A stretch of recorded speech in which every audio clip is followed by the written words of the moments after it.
Hello there, and welcome to Secretum Histories, a quiet place where long histories are allowed to unfold slowly, without urgency, without spectacle, and without the need to arrive anywhere too quickly.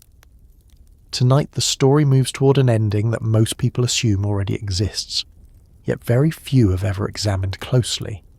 Not an ending marked by fire or departure or dramatic disappearance, but something far less obvious, far more human in its shape. The idea that the history of the Anunnaki did not end the way it is usually told, not with a clear exit, not with a final event, but with a gradual narrowing of presence, memory and meaning. Most stories about ancient gods and visitors end decisively. They leave, they vanish, they ascend to the sky, they retreat beneath the earth. These endings are neat. They allow the past to be sealed and labelled. But real histories rarely behave that way. Power does not usually disappear in a single moment. Influence fades unevenly. Authority erodes quietly. Stories change before structures do. And long before something is truly gone, it often stops being spoken about in the same way. The Anunnaki, as they appear in early Sumerian texts, are not distant abstractions or vague symbols. They are described as present, active, embedded within the earlier systems of governance, agriculture, law, and kingship. They are not myths floating above society. They are woven into it. Their names appear in administrative language, ritual obligations, genealogies of rulers, and cosmological explanations that double as political justification. This is not the language of fantasy. It is the language of record-keeping and authority. What makes their story unusual is not that it begins, but that it changes tone without ever announcing an ending. Over time, the Anunnaki do not vanish from the texts. They are reframed. Their roles shift. Their proximity to daily life diminishes. Their actions become less immediate. Their authority becomes symbolic rather than operational. And eventually they stop behaving like present figures and start behaving like inherited ideas. This kind of transformation does not resemble an invasion or a departure. It resembles institutional decline. It resembles the way empires lose control without collapsing overnight. It resembles the way traditions outlive the people who created them, carrying traces of power long after direct control has ended. In the earliest periods of Mesopotamian civilization, the Anunnaki are not distant overseers. They are invoked in legal decisions, invoked in territorial boundaries, invoked in the justification of kingship itself. The king does not rule independently. He rules on behalf of them. His authority is borrowed. His legitimacy is conditional. His failure is often framed as divine withdrawal rather than personal incompetence. As time progresses, something subtle happens. Kings begin to emphasize their own lineage more heavily. The divine mandate remains, but it becomes inherited rather than actively bestowed. Temples remain central, but the gods they honor become less specific, less personal, more generalized. Stories once tied to place and function begin to drift toward allegory. This does not suggest erasure, it suggests compression. When a system of authority is no longer directly present, it often survives in ritual form. Titles persist. Ceremonies continue. Words remain unchanged long after their original context has faded. What once described reality begins to describe tradition. What once instructed behavior becomes symbolic rather than directive. The Anunnaki did not need to leave for this to happen. Influence does not require presence forever. Control does not require visibility. Once systems are established, once hierarchies are accepted, once explanations are internalized, the architects of those systems can withdraw without collapse. The structure stands on its own momentum. This is a pattern repeated throughout human history. Empires rule directly until they no longer need to. Administrations create laws that outlast their founders. Belief systems persist long after their original conditions disappear. Authority becomes self-sustaining. The ending of the Anunnaki story, if it can be called an ending at all, follows this pattern more closely than any tale of cosmic departure. There is no clear moment where they leave the world. There is no universal text announcing their exit. There is only a gradual shift in how they are spoken about, remembered and used. Later cultures inherit fragments. The names remain, but their functions blur. The gods become more abstract. Their stories become moralized. Their presence moves upward, outward, and eventually inward. What was once attributed to beings becomes attributed to fate. What was once enforced by authority becomes explained through theology. This transformation allows a culture to move forward without severing its past. The old powers are not denied, they are reframed. Their absence is never acknowledged directly. Instead, their relevance changes. Archaeology reflects this quiet shift. Administrative tablets give way to mythological compilations. List of offerings become stories of origins. Direct references to instruction turn into narrative retellings. The material record does not show a sudden break. It shows continuity with diminishing specificity. This matters because sudden endings leave evidence. Gradual withdrawals often do not. When something stops being operational and becomes symbolic, it leaves behind familiar shapes with altered meaning. Without knowing what to look for, it is easy to mistake this for disappearance rather than transformation. The Anunnaki story, as it survives today, is shaped by that misunderstanding. Modern retellings often treat mythological distance as proof of non-existence rather than evidence of reinterpretation, yet distance itself is a historical product. It is something that accumulates over time. As generations pass, stories flatten. Names persist while context erodes. Complex systems reduce to simpler narratives. Authority becomes legend. Legend becomes metaphor. Metaphor becomes myth. At no point does this require an ending in the conventional sense. It requires only time, adaptation, and the natural tendency of societies to preserve what is useful while softening what is no longer compatible with their present conditions. What remains is a record that feels incomplete, a history that trails off rather than concludes, a presence that fades without explanation. This is often interpreted as mystery or myth-making, but it can also be interpreted as the normal outcome of a power structure that outlived its need to remain visible. The question of how the Anunnaki history ended may therefore be misframed. Histories do not always end when the subjects disappear. They end when the role those subjects played becomes unnecessary, absorbed, or replaced. In this case, the mechanisms attributed to the Anunnaki did not vanish. Governance remained, law remained, agriculture remained, social hierarchy remained. What changed was attribution. The source of authority moved from external figures to internalized systems. Once that transition occurred, the Anunnaki no longer needed to be present in the same way. Their story did not end because it failed, it ended because it succeeded. That success allowed human institutions to continue independently, carrying the imprint of earlier structures without requiring their architects. Over time, memory adjusted to fit new realities. What could no longer be directly experienced was reinterpreted. This process does not announce itself. It leaves no final inscription. It produces silence not through removal, but through normalization. By the time later civilizations encountered the remnants of these stories, the Anunnaki had already shifted categories. They were no longer actors, they were origins. They were explanations rather than participants. That is not disappearance. That is absorption into foundation. The transition from presence to precedent is often invisible from within a culture. Only much later does it appear as absence, and absence invites speculation. This is where the modern imagination steps in, filling gaps with departure narratives, catastrophes, or cosmic returns.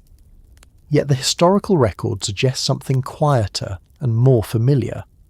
A long withdrawal from direct involvement, a hand removed slowly from the mechanisms of daily life, a legacy that continues operating without supervision. This opening does not seek to resolve that history or close it.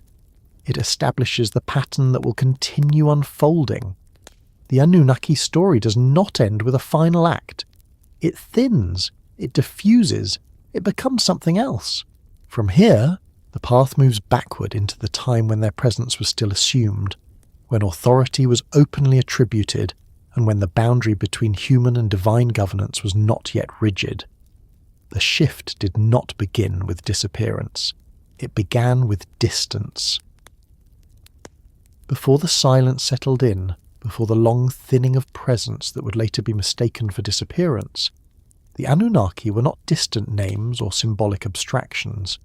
They were understood as participants in the same world humans occupied, not hovering above it in unreachable realms, but embedded within its structures, rhythms, and decisions. Their presence was not treated as extraordinary, it was treated as established. In the earlier Sumerian worldview, there was no sharp division between divine space and human space. Cities were not merely built for people, they were built as shared environments. Temples were not metaphors, they were administrative centres, storage facilities, courts, and ceremonial spaces at once. The gods did not exist outside society.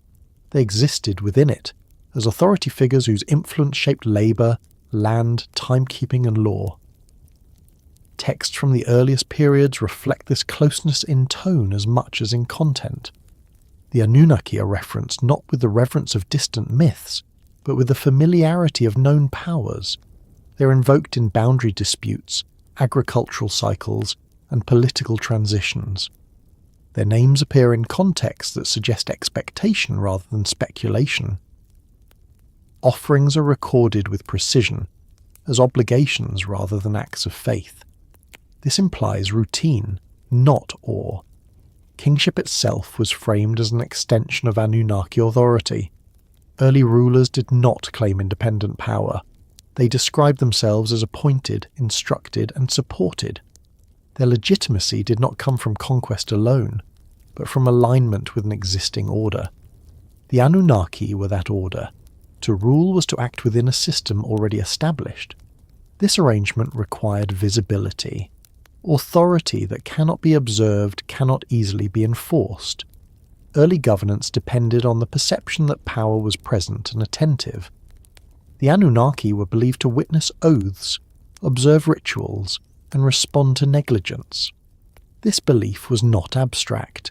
It structured behaviour, it shaped compliance, it reduced the need for constant enforcement by human institutions.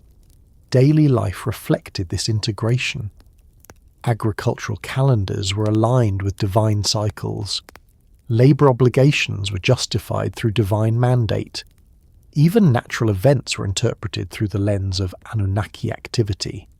Floods, droughts, and abundance were not random. They were signals within a communicative relationship. This does not mean the Anunnaki were portrayed as benevolent caretakers in every account. They were described as hierarchical, divided, and occasionally conflicted. Their internal dynamics mirrored the political realities of the societies that described them.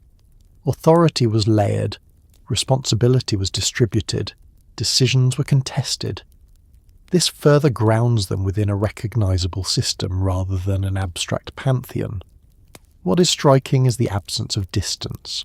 There is little sense in the earliest material that humans are guessing at divine intent.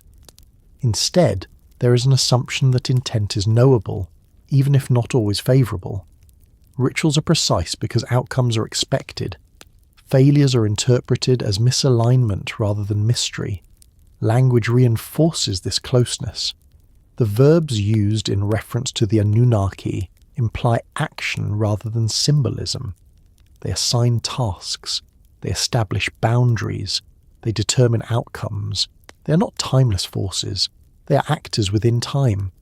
This period represents the height of Anunnaki integration into human systems, not because belief was stronger, but because function was clearer. The Anunnaki filled roles that were not yet fully transferable to human institutions. They provided external justification for hierarchy, labour distribution, and centralised authority. As long as those systems required external reinforcement, their presence remained explicit. Silence, when it eventually comes, is not introduced abruptly. It is preceded by subtle changes in emphasis. Authority begins to shift inward. Human rulers begin to emphasize lineage rather than appointment. Temples remain central, but their role becomes increasingly ceremonial rather than administrative. The gods are still acknowledged, but their direct involvement becomes less detailed.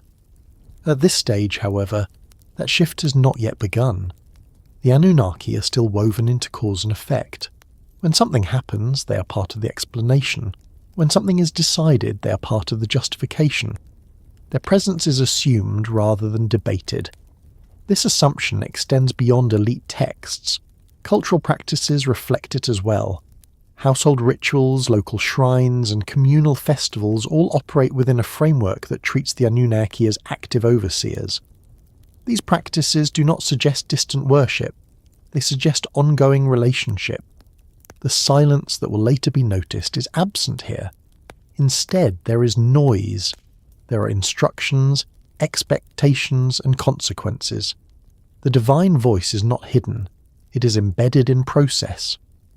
Understanding this phase is essential because it establishes what silence actually replaces. Without recognizing how present the Anunnaki once were in the cultural imagination and institutional reality, later absence appears dramatic. In truth, it is only dramatic when contrasted with this earlier closeness. This was a time when authority needed externalization, when social cohesion required a source beyond human disagreement, when systems were new enough to need reinforcement. The Anunnaki fulfilled that role. As society stabilized, as laws became habitual, as hierarchy became normalized, the need for visible external authority diminished. But that comes later. Here, before silence, the system is still active. The connection is still assumed. This period does not end with a declaration. It simply gives way to something quieter. The groundwork for withdrawal is laid not by disappearance, but by success. The Anunnaki's influence becomes so embedded that it no longer requires constant articulation. From this point forward, the story changes not because the Anunnaki vanish, but because human systems begin to operate with increasing autonomy. The silence that follows is not absence, it is transition. That transition begins subtly, almost imperceptibly, as authority starts to shift from presence to precedent, from instruction to tradition, from interaction to inheritance. The age that followed the period of open presence was not defined by absence, but by overlap. Gods and kings did not yet occupy separate realms of memory or authority. They existed within the same narrative space, reinforcing one another, drawing legitimacy from the same sources, and shaping a shared understanding of how the world functioned. This was a time when memory was not divided between myth and history, because that division had not yet hardened into separate categories. In this age, the Anunnaki were no longer described simply as overseers of natural forces or distant cosmic figures. They were positioned as founders, legislators, and architects of order. Kings did not replace them. Kings extended them. The ruler was not an independent authority, but a visible node in a larger structure whose origin lay beyond ordinary human beginnings. What defined this period was continuity.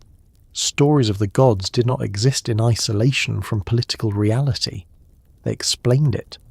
Lineages were traced not only through human ancestry, but through divine association. To remember the past was to remember both at once.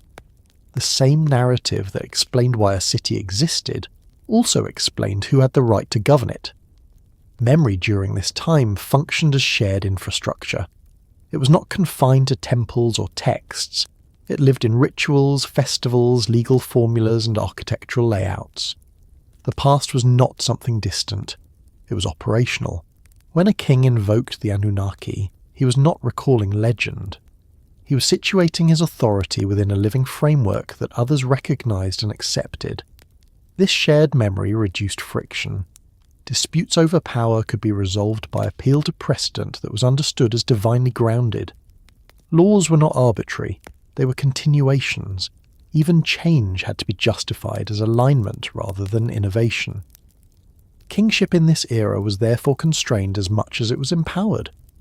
A ruler could not act freely without reference to the established order attributed to the Anunnaki. Decisions required ritual confirmation. Failures required explanation in terms of imbalance rather than personal error alone. Success reinforced the narrative that the system remained intact. The Anunnaki, in turn, were not static figures. Their portrayal evolved alongside political realities. As cities grew more complex, divine hierarchies mirrored administrative ones. Different gods became associated with specific functions, regions, or institutions. This specialization reflects adaptation rather than invention. The divine system responded to human complexity by becoming more articulated. What remained constant was proximity. The gods were not imagined as remote creators who withdrew after the world was set in motion. They were participants whose decisions continued to shape outcomes. Memory preserved this closeness by repeating it in multiple forms. The same events were encoded in ritual practice, oral tradition, and written record. Writing itself played a crucial role in stabilizing this shared memory. Early inscriptions did not distinguish between historical record and divine narrative. A building dedication might list a king's achievements alongside divine approval without signalling a shift in category. Both were part of the same explanation. This integration made memory resilient. It did not depend on belief alone. It depended on repetition, use, and reinforcement. Each generation inherited not just stories, but structured ways of interpreting authority and responsibility. The Anunnaki's role during this age can be understood as anchoring. They anchored legitimacy in something older than any living ruler.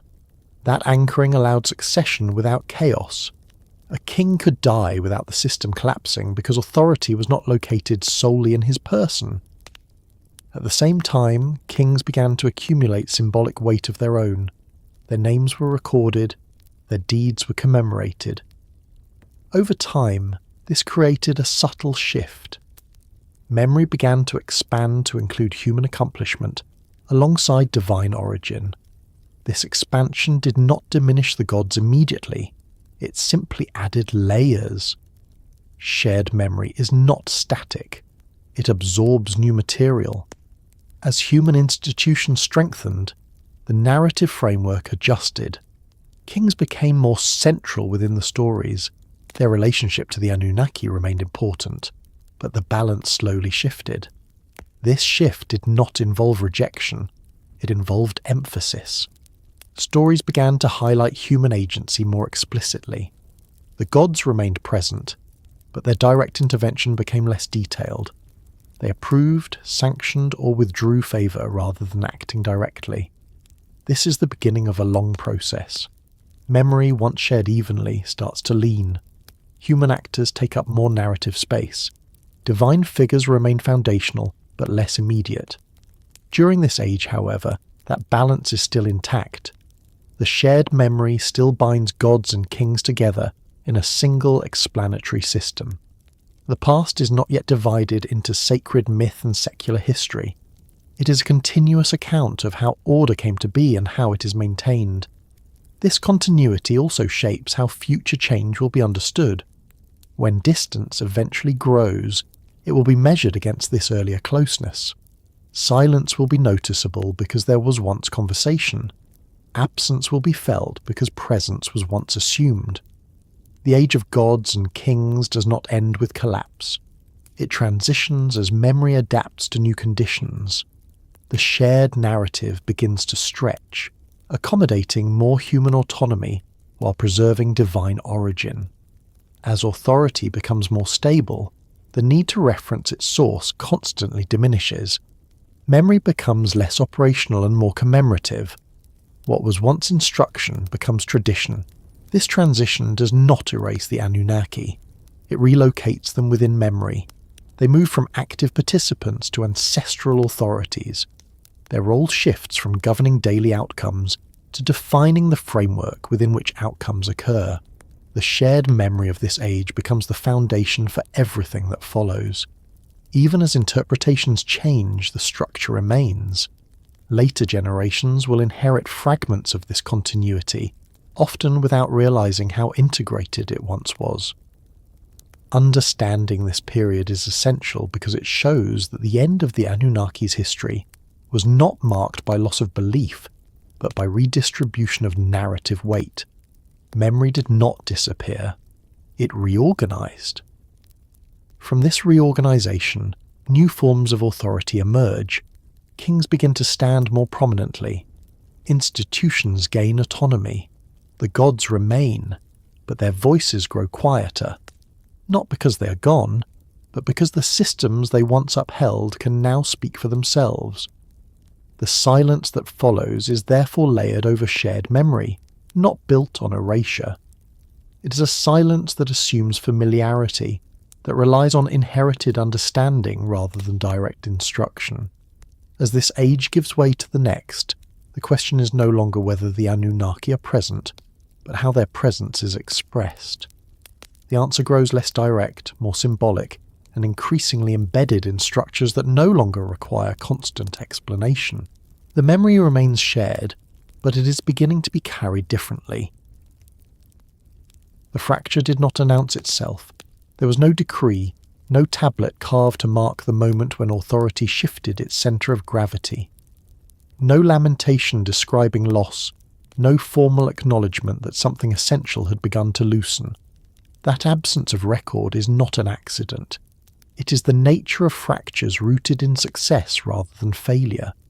When authority slips quietly, it does so under the surface of continuity, hidden beneath rituals that still function, and language that still sounds familiar. At this point in the story, the Anunnaki were still present in name, still invoked in form, still honoured through tradition. Yet their role had begun to change in a way that was difficult to detect from within the system itself. What had once been active oversight was becoming assumed legitimacy. What had once required visible reinforcement was becoming habitual. Authority no longer needed constant confirmation because it had been internalized. This is the kind of fracture that leaves almost no trace. Power rarely records its own diminishment, especially when it appears to persist.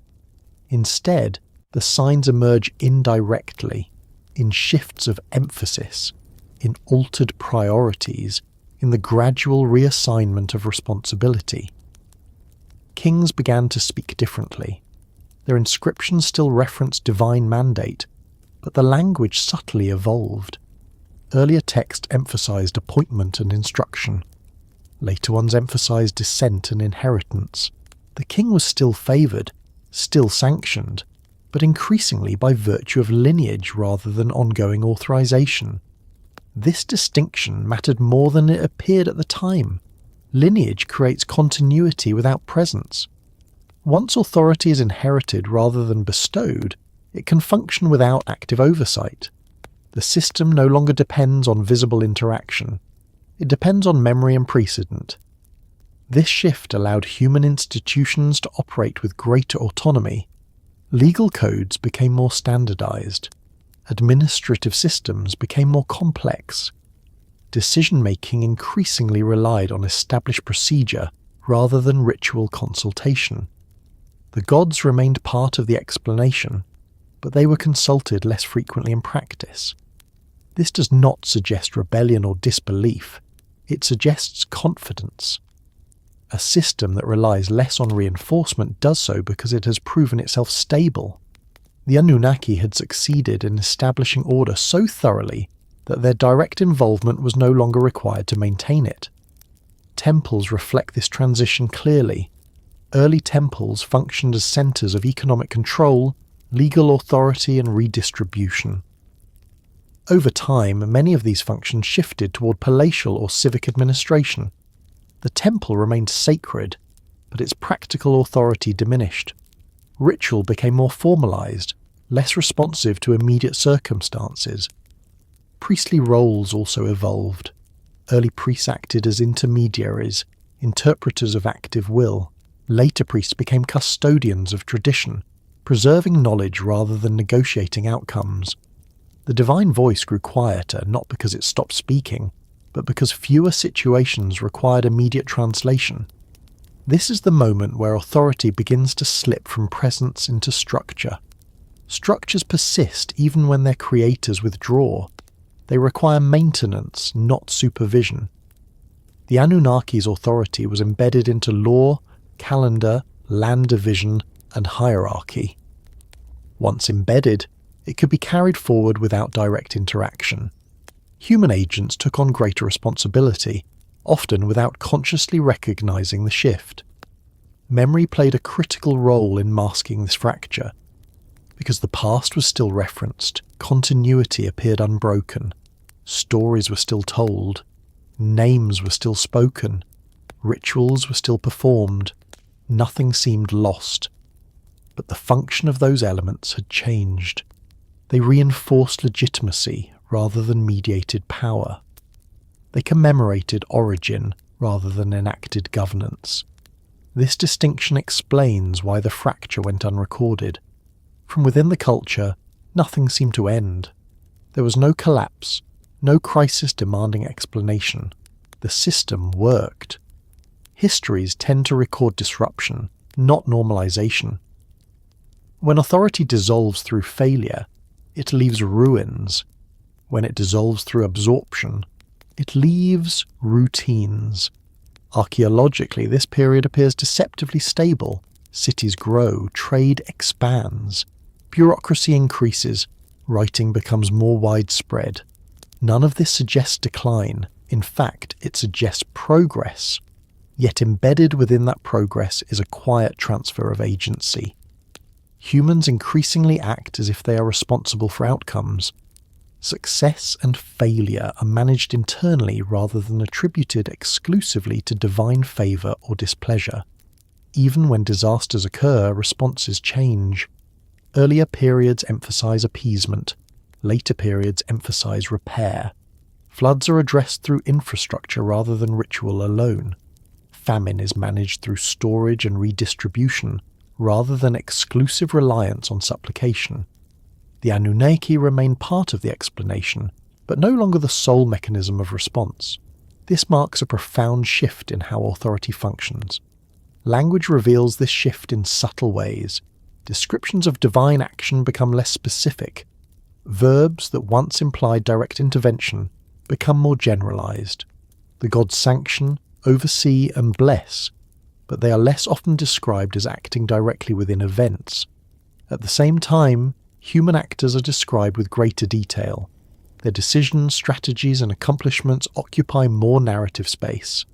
Responsibility becomes more visible. This redistribution of narrative focus reflects redistribution of authority. When humans begin to see themselves as primary agents, even within a divinely sanctioned framework, the balance has shifted. The fracture is therefore not between belief and disbelief, but between dependence and autonomy. The Anunnaki do not disappear, they become backgrounded. This backgrounding is essential for large-scale societies. Systems that rely on constant divine mediation cannot scale indefinitely. They require interpretation, negotiation, and reinforcement. As societies grow, authority must become procedural rather than situational. The Anunnaki's role adapts accordingly. They provide the foundation rather than the function. Their authority becomes constitutional rather than executive. Constitutions rarely announce when their framers step back. They continue to operate, often invoked long after their creators are gone. This is precisely what occurs here. Later generations inherit a system that feels complete. They know the names, they honour the origins, but they no longer experience the relationship as interactive. The gods belong to the past in a way that kings do not. This gradual distancing does not feel like loss, it feels like maturity. The society has learned to govern itself. Because of this, there is no record of the fracture. No one perceived it as such. It only becomes visible in hindsight when later texts are compared to earlier ones, when emphasis and function are examined rather than surface continuity. The Anunnaki did not lose authority because they were challenged. They lost visibility because they were no longer necessary in the same way. Their governance had succeeded too well to remain explicit. From this point onward, silence begins to grow, not as absence, but as assumption. The gods are still there, but their voices are no longer required for every decision. The system runs on inherited momentum. This moment sets the stage for everything that follows. The withdrawal that will later be interpreted as disappearance begins here, not with departure, but with delegation. Authority, once external, has begun to reside within the structures it created. The fracture is complete, even though no one has named it. What remains is continuity that slowly forgets its origin, carrying the shape of an old presence forward without needing to remember why it was built that way. What history often misses is not what happened, but how it happened.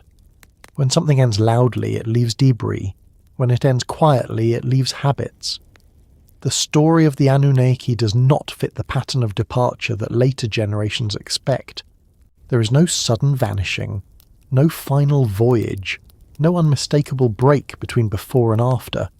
Instead, there is a withdrawal so gradual that it never fully registers as an event. And because it does not resemble an ending, it is rarely recognized as one. A departure implies movement from one place to another. It implies intent, finality, and separation. A withdrawal implies something else entirely. It implies remaining nearby while stepping back. It implies reducing visibility rather than abandoning presence. It implies allowing systems to function without constant intervention. History, especially when reconstructed centuries later, tends to favour departures. They're easier to narrate. They provide clean boundaries. Withdrawals resist storytelling because they blur rather than divide. In the case of the Anunnaki, the withdrawal is not a hypothesis imposed on the record. It is what the record quietly suggests when examined without the expectation of spectacle. The texts do not say the gods left. They say less about what the gods did. The rituals do not end. They become formalized. The names do not disappear. They lose specificity. Authority does not collapse. It redistributes. This difference matters because it changes how the entire timeline is understood. If the Anunnaki departed, then what follows is a world without them. If they withdrew, then what follows is a world shaped by their lingering frameworks. One interpretation suggests absence, the other suggests legacy. The withdrawal begins when visibility is no longer required. Early authority depends on presence because legitimacy is fragile. The systems stabilize, legitimacy becomes embedded. Once embedded, it does not need to be constantly reinforced. The Anunnaki's role as external guarantors becomes redundant. At no point does this redundancy require explanation from within the culture. Redundancy does not feel like loss, it feels like normalcy. The system continues to function. The rituals continue to be performed. The language remains intact. Only the necessity of direct involvement fades. This fading produces a specific kind of historical silence. Not the silence of erasure, but the silence of assumption.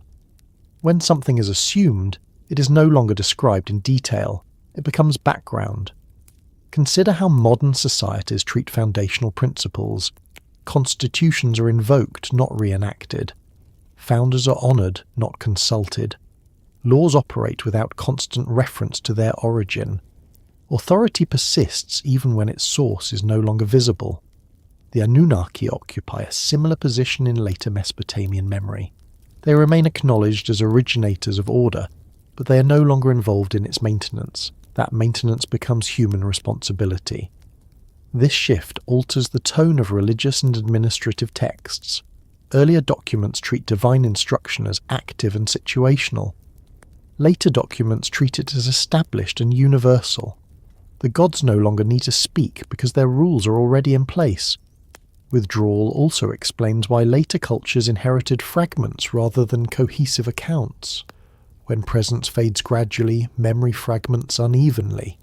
Some aspects persist longer than others. Names survive while functions disappear. Stories outlast practices. A departure would have required explanation. It would have demanded narrative closure. A withdrawal does not. It allows continuity without confrontation. This distinction becomes especially important when examining how later civilizations reinterpreted earlier material. By the time Akkadian, Babylonian and Assyrian cultures inherited Sumerian traditions, the Anunnaki were already distant. Not gone, but distanced.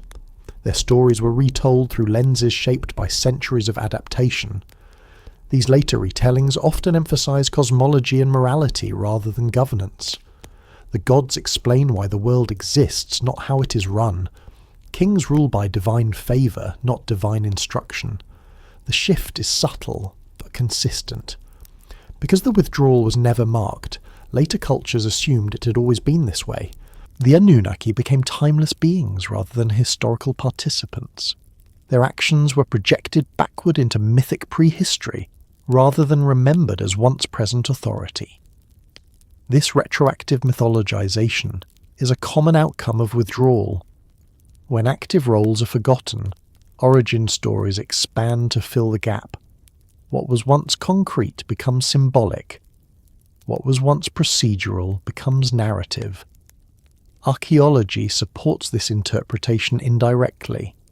There is no clear horizon where divine administration ceases. There is no destruction layer associated with the end of Anunnaki influence. Instead, there is continuity with transformation. Administrative complexity increases. Legal systems expand. Human governance becomes more elaborate. These developments do not indicate divine abandonment. They indicate human assumption of responsibility within a framework already established. Withdrawal also accounts for the persistence of Anunnaki names in unexpected places. Even as their direct roles diminish, their names continue to appear in oaths, curses, and cosmological lists. This persistence suggests respect without reliance, recognition without interaction. The Anunnaki become guarantees rather than governors. Their authority remains absolute in theory, but inert in practice. This is the final stage of withdrawal. Importantly, withdrawal does not imply intent in the way departure does. There is no need to assume a deliberate decision to leave. Systems naturally evolve toward autonomy. Architects step back once structures are stable. This happens in human institutions repeatedly. The Anunnaki may not have chosen withdrawal as an event. It may have emerged as an outcome. As human societies grew capable of maintaining order internally, the external framework faded into redundancy. This interpretation avoids the need for speculation about cosmic exits or hidden realms. It relies instead on observable patterns of institutional evolution. It treats divine authority as a historical mechanism rather than a literal presence or absence. From this perspective, the end of Anunnaki history is not an ending at all. It is a diffusion. Their influence spreads so thoroughly that it becomes indistinguishable from the system it created. History misses this because it looks for endings where there are only transitions. It expects silence to mean absence rather than normalization. The withdrawal explains why later myths feel incomplete. They are not records of events. They are echoes of frameworks. They preserve shape without substance. It also explains why modern reinterpretations struggle to locate the Anunnaki in time. They do not belong neatly to prehistory or mythology. They occupy a liminal space between function and memory. This liminality is uncomfortable for linear narratives. It resists classification. It invites speculation.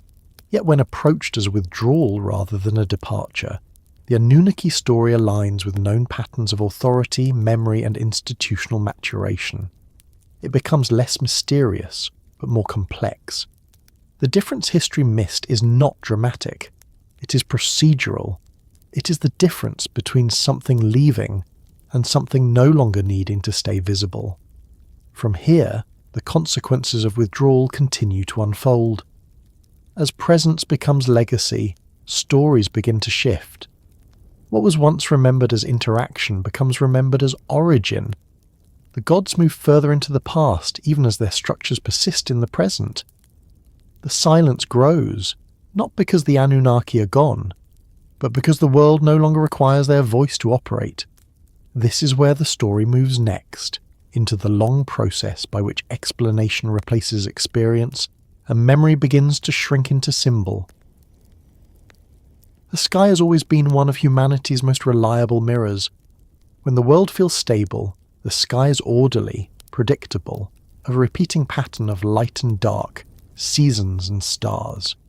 When the world feels uncertain, the sky becomes restless, filled with omens, warnings, and meaning pressed into every unusual motion. As the presence of the Anunnaki began to fade from daily life, the way people looked upward began to change as well.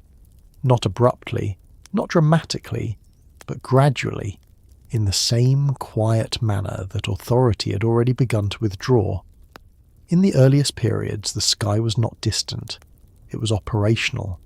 Celestial movements were not just observed, they were integrated into governance, agriculture, ritual timing, and interpretation of divine intent. The Anunnaki were associated with specific celestial domains, not as abstract gods of the heavens, but as regulators of cycles that directly affected life on the ground. When the sky changed, it mattered immediately. When it remained stable, it reinforced continuity. As human systems became more autonomous, the sky did not stop being important, but its role subtly shifted. It became more observational and less interactive. Where once celestial events were treated as direct communication, they increasingly became signs to be interpreted rather than instructions to be followed. This distinction is subtle, but crucial. The fading of the Anunnaki as active figures coincides with a change in how celestial irregularities are described. Early texts tend to frame unusual phenomena as acts. Later texts frame them as signs. An act implies agency. A sign implies distance. Eclipses, comets, and planetary movements continue to be recorded with care, but the tone evolves. Rather than immediate divine response, these events begin to function as warnings of imbalance, reminders of cosmic order, or confirmations of existing trends. The gods are still present in the explanation, but their involvement is no longer immediate or corrective. This change reflects a broader shift in worldview. When authority is external and active, events are interpreted as messages requiring response. When authority becomes foundational rather than operational, events become indicators rather than commands. The sky remains meaningful, but it becomes quieter. This quieting does not mean ignorance. In fact, astronomical knowledge increases during this period. Observations become more systematic. Calendars become more precise. Records extend across generations. This suggests not a loss of interest, but a change in relationship. The heavens are no longer the place where decisions are made. They are the place where patterns are confirmed. As the Anunnaki recede from daily governance, their association with the sky becomes more symbolic. They are no longer described as moving among humans or acting within the world. Instead, they are increasingly placed above it, beyond it, or before it. Their domain shifts upward in narrative space even as their structural influence remains below. This upward movement is not accidental. When presence fades, distance grows. Placing authority in the sky is a way of preserving its legitimacy without requiring interaction. The higher something is placed, the less it must respond. The concept of fading visitors emerges from this process. The Anunnaki are not described as leaving, but as becoming less accessible. Communication becomes ritualized. Access becomes mediated. What was once assumed now requires ceremony. Over time, even ceremony becomes standardized rather than responsive. Rituals follow calendars rather than circumstances. The gods are honored on schedule, not consulted in crisis. This indicates a shift from dialogue to observance. The sky reflects this shift by becoming a reference rather than a participant. Movements are tracked for prediction, not conversation. Knowledge replaces relationship. This transformation has profound effects on memory. When gods are no longer experienced as present actors, their stories begin to detach from lived reality. They are remembered through narrative rather than encounter. The sky becomes the stage for those narratives, a vast backdrop against which origins are projected. As a result, the Anunnaki increasingly appear in creation stories, cosmic hierarchies and distant pasts. They become less involved in present affairs and more responsible for establishing the conditions under which affairs occur. This repositioning is often mistaken for disappearance. In truth, it is a reclassification. The changing sky also mirrors changes in human self-perception. As societies develop confidence in their own institutions, they no longer require constant external validation. Authority feels internal, even if it is still justified through tradition. The heavens become a place of confirmation rather than control. Their order reassures rather than instructs. The fading of the visitors is therefore not tied to a single generation or event. It unfolds across centuries. Each generation experiences slightly less immediacy, slightly more distance without ever feeling deprived. Children grow up hearing stories rather than witnessing actions. They accept the distance as normal. What their ancestors experienced directly becomes, for them, inherited knowledge. By the time later cultures inherit these traditions, the Anunnaki are already ancient. Their presence belongs to a time beyond memory, even though the systems they influenced remain active. This distance allows reinterpretation. Stories are adapted to new contexts. Names are reused. Attributes are reassigned. The sky becomes crowded with gods who share characteristics, overlap roles, and blur identities. The Anunnaki become part of a larger celestial narrative rather than distinct authorities. Their individuality softens, their functions merge. This process is not decay, it is assimilation. Their influence spreads into the general concept of divine order, losing specificity but gaining universality. The sky, once a place of interaction, becomes a place of symbolism. Its vastness accommodates abstraction. Its regularity supports timelessness. This shift explains why later mythologies place gods firmly in the heavens, separated from human affairs by layers of distance. It is not because gods ascended. It is because human systems matured. As the visitors fade, their legacy becomes cosmological rather than administrative. They explain why the world is ordered, not how it is run. The changing sky thus marks a psychological transition as much as a cultural one. It reflects a move from dependence to interpretation, from dialogue to observation. What remains is not silence, but echo. The sky still speaks, but in patterns rather than words. This echo allows memory to persist without requiring presence. It supports continuity without intervention. The Anunnaki do not vanish into the heavens. They are relocated there by memory, placed safely beyond the reach of contradiction, preserved as origin rather than authority. This relocation is comforting. It allows societies to move forward without feeling abandoned.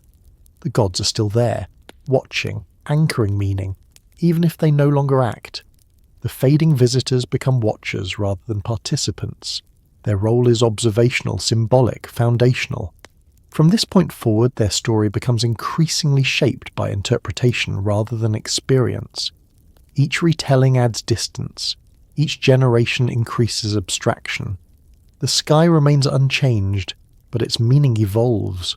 As attention shifts away from presence and toward pattern, the groundwork is laid for myth to replace memory, for explanation to replace interaction.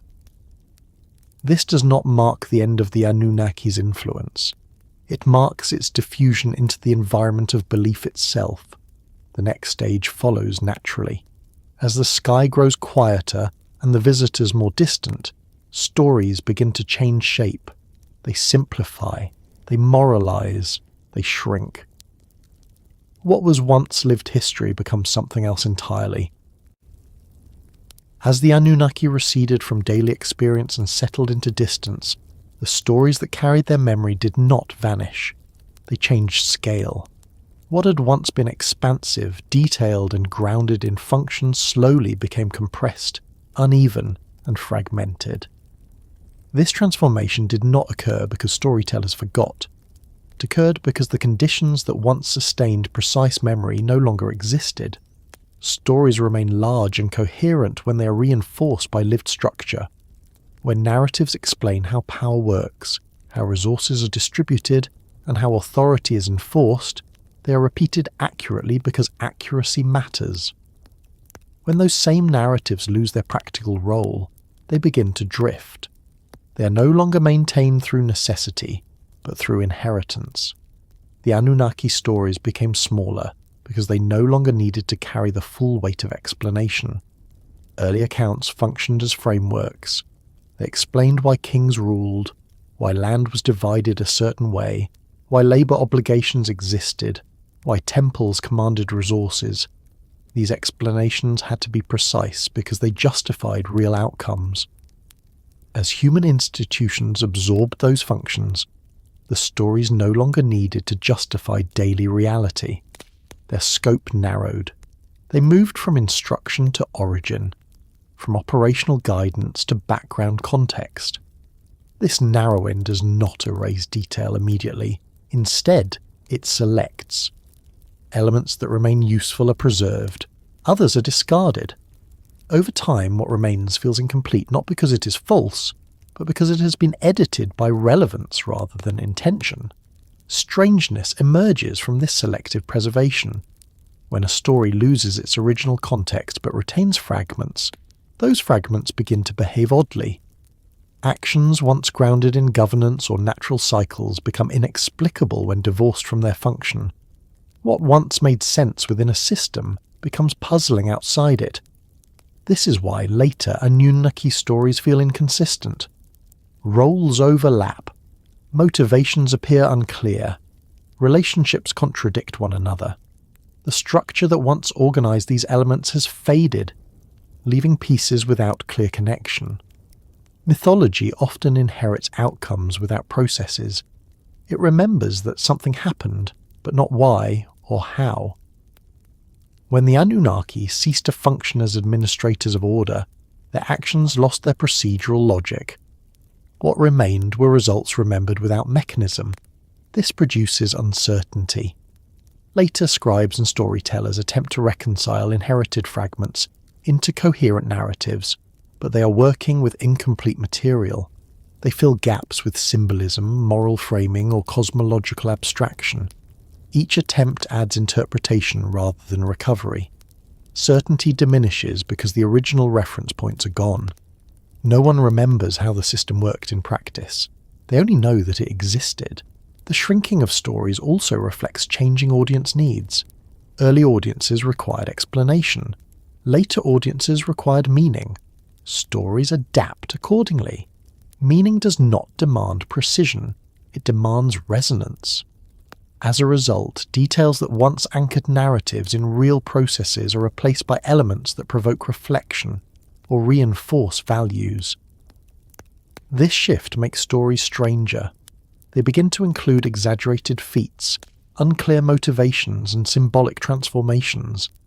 These elements are not invented arbitrarily. They emerge as substitutes for missing context. When people no longer understand what a story originally explained, they reinterpret it as metaphor. Metaphor thrives on ambiguity. It tolerates inconsistency. The Anunnaki, once remembered as participants in governance, become figures of cosmic drama. Their disagreements become moral conflicts. Their administrative decisions become acts of creation or destruction. Their withdrawal becomes exile or ascension. Each layer of reinterpretation increases distance from the original function. The story survives, but its relationship to reality changes. Writing accelerates this process in unexpected ways. When oral traditions lose context, they can still be adapted dynamically. When written traditions lose context, they freeze fragments in place. These fragments are then copied, translated, and compiled without full understanding. Scribes preserve what they receive. They rarely know what has been lost. This is why later compilations often juxtapose incompatible elements. Different regional traditions are merged. Different time periods collapse into a single narrative space. The result feels chaotic because it reflects accumulated memory rather than lived continuity. Uncertainty also increases because authority over interpretation shifts. When stories are no longer grounded in active systems, interpretation becomes flexible. Priests, poets, and scholars assign meaning rather than transmit instruction. This flexibility allows stories to survive across cultures, but it also dissolves their original clarity. The Anunnaki become adaptable figures rather than defined authorities. Their stories grow smaller in another sense as well. They occupy less narrative space relative to human figures. Kings, heroes, and cities dominate later accounts. The gods appear primarily at the beginning or margins. This marginalization reflects the same shift seen earlier in governance. Human agency takes precedence. Divine figures recede into background explanation. Strangeness arises when divine actions are remembered without context, while human actions are remembered with increasing specificity. The imbalance creates narratives where gods appear arbitrary or excessive compared to grounded human concerns. Less certainty follows naturally. When stories no longer explain how the world works, they cannot be verified or corrected. They become matters of belief rather than reference. Belief tolerates contradiction. It does not require resolution. This does not mean later cultures were careless. It means their priorities differed. They valued continuity of identity over accuracy of mechanism. The Anunnaki stories served to anchor civilization within the deep past. They explained origin, legitimacy, and cosmic placement. They did not need to explain procedure anymore. As a result, the stories became flexible containers rather than fixed accounts. They could absorb new meanings without breaking.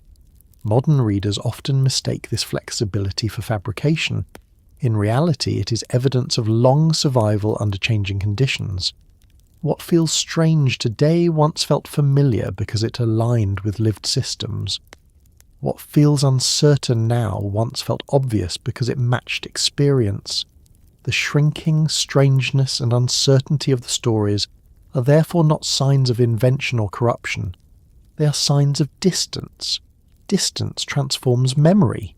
It smooths some edges and sharpens others. It preserves shape while losing depth. The Anunnaki narratives are shaped by centuries of reinterpretation layered atop an increasingly autonomous human world. Each layer adds meaning while removing specificity. By the time these stories reach us, they are no longer explanations of governance. They are echoes of frameworks that no longer exist. This is why attempts to read them literally fail. Literal reading assumes intact context. These stories are not intact. They are residues. They still carry weight because weight was once required. They still inspire because they once structured reality. The certainty they lost was procedural, not existential. They still answer the question of origin, even if they no longer answer the question of operation. Understanding this transformation prevents false expectations. There is no single lost text that restores clarity. The clarity was embedded in lived systems, not words alone. The stories became smaller, because the world they once explained became larger. Human institutions expanded, absorbing functions once attributed externally.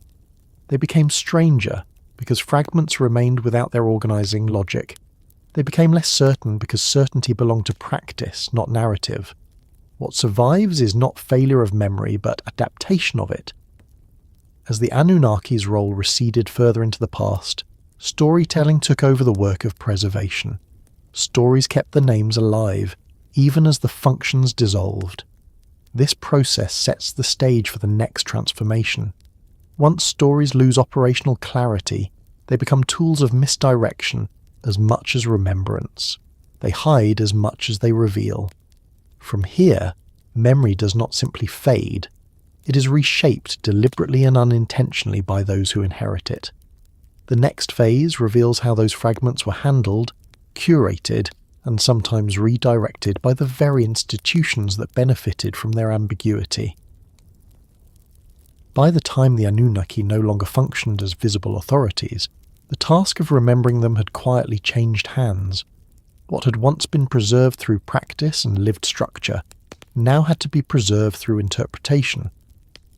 This is where priests and scribes enter the story, not as conspirators or deceivers, but as caretakers of a past that was already becoming difficult to recognize.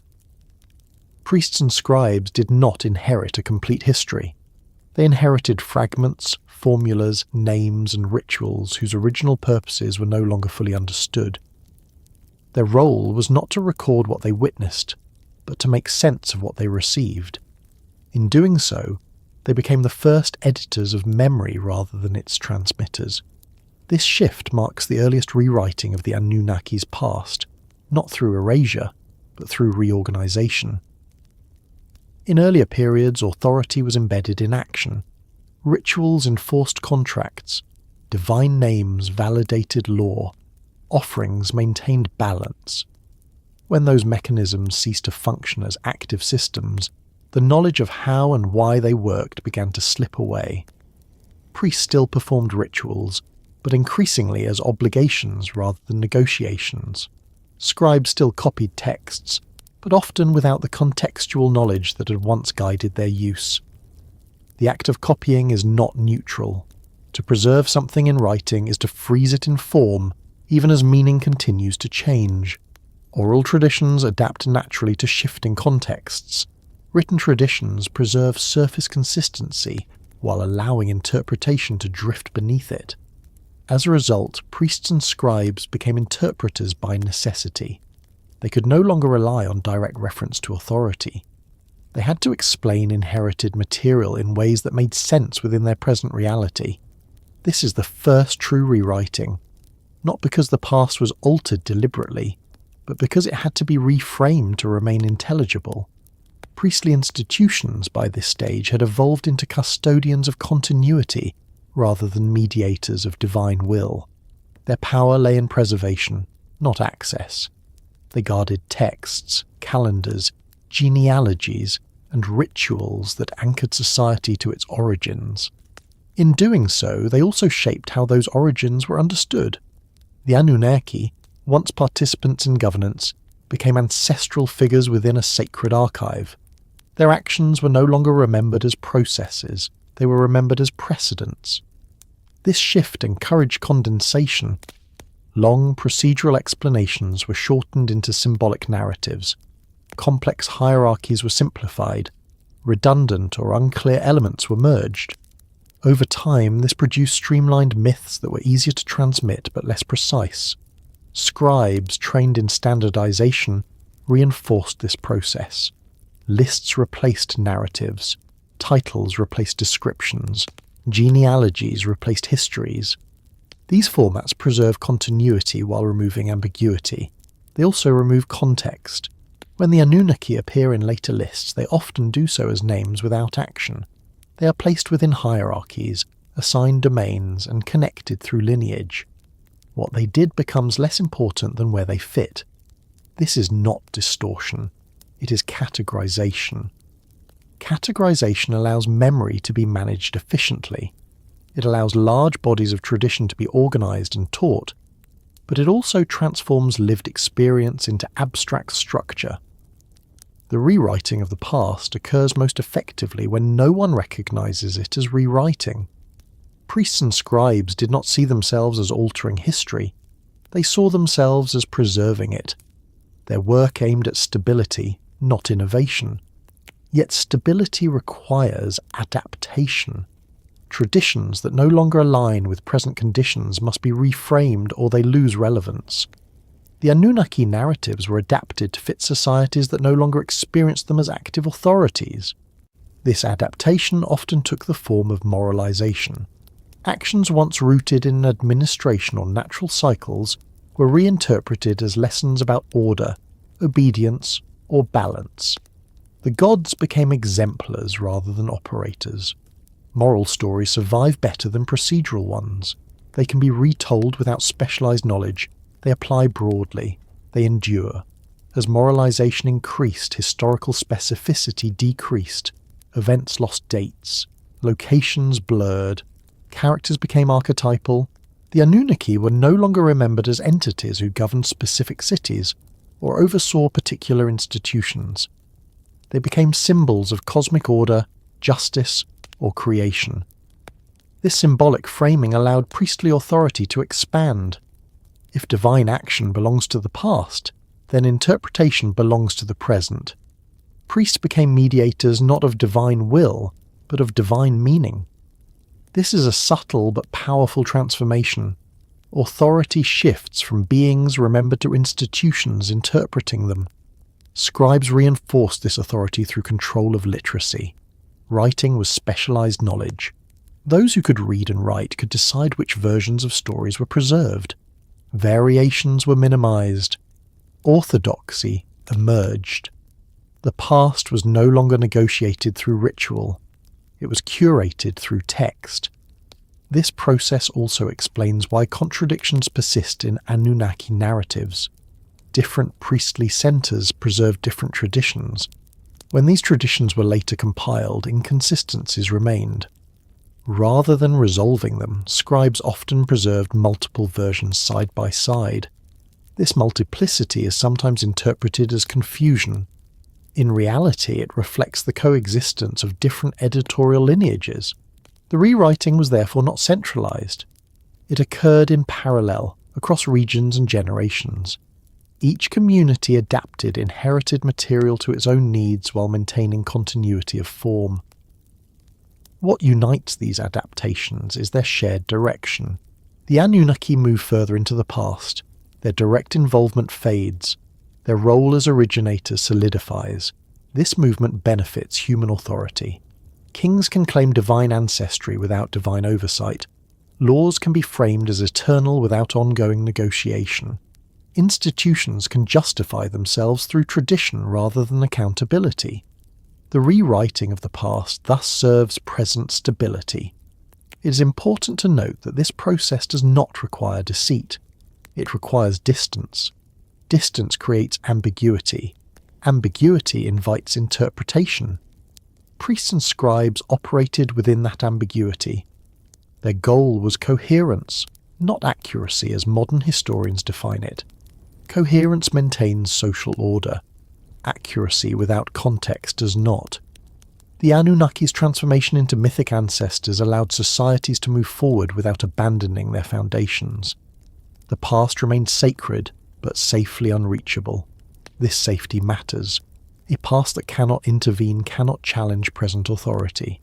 It can only support it.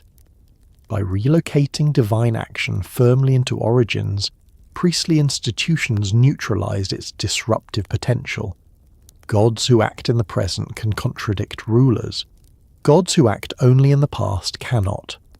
This is the deeper consequence of the rewriting. It stabilizes power by fixing its source beyond dispute. Archaeological layers reflect this transition indirectly. Texts become more formulaic. Ritual prescriptions become standardized. Innovation occurs in administration rather than theology. The Anunnaki remain present in name, but absent in agency. Later generations inherit a past that feels complete, even though it is compressed. They no longer sense what is missing because they have never known it. This is how rewriting succeeds. It does not replace memory, it reshapes expectation. Modern readers often imagine a deliberate suppression of truth. The evidence suggests something quieter, a gradual editorial narrowing guided by institutional needs. The priests and scribes did not erase the Anunnaki. They preserved them in a form that no longer required explanation. This preservation comes at a cost. Once stories lose operational clarity, they cannot be fully recovered.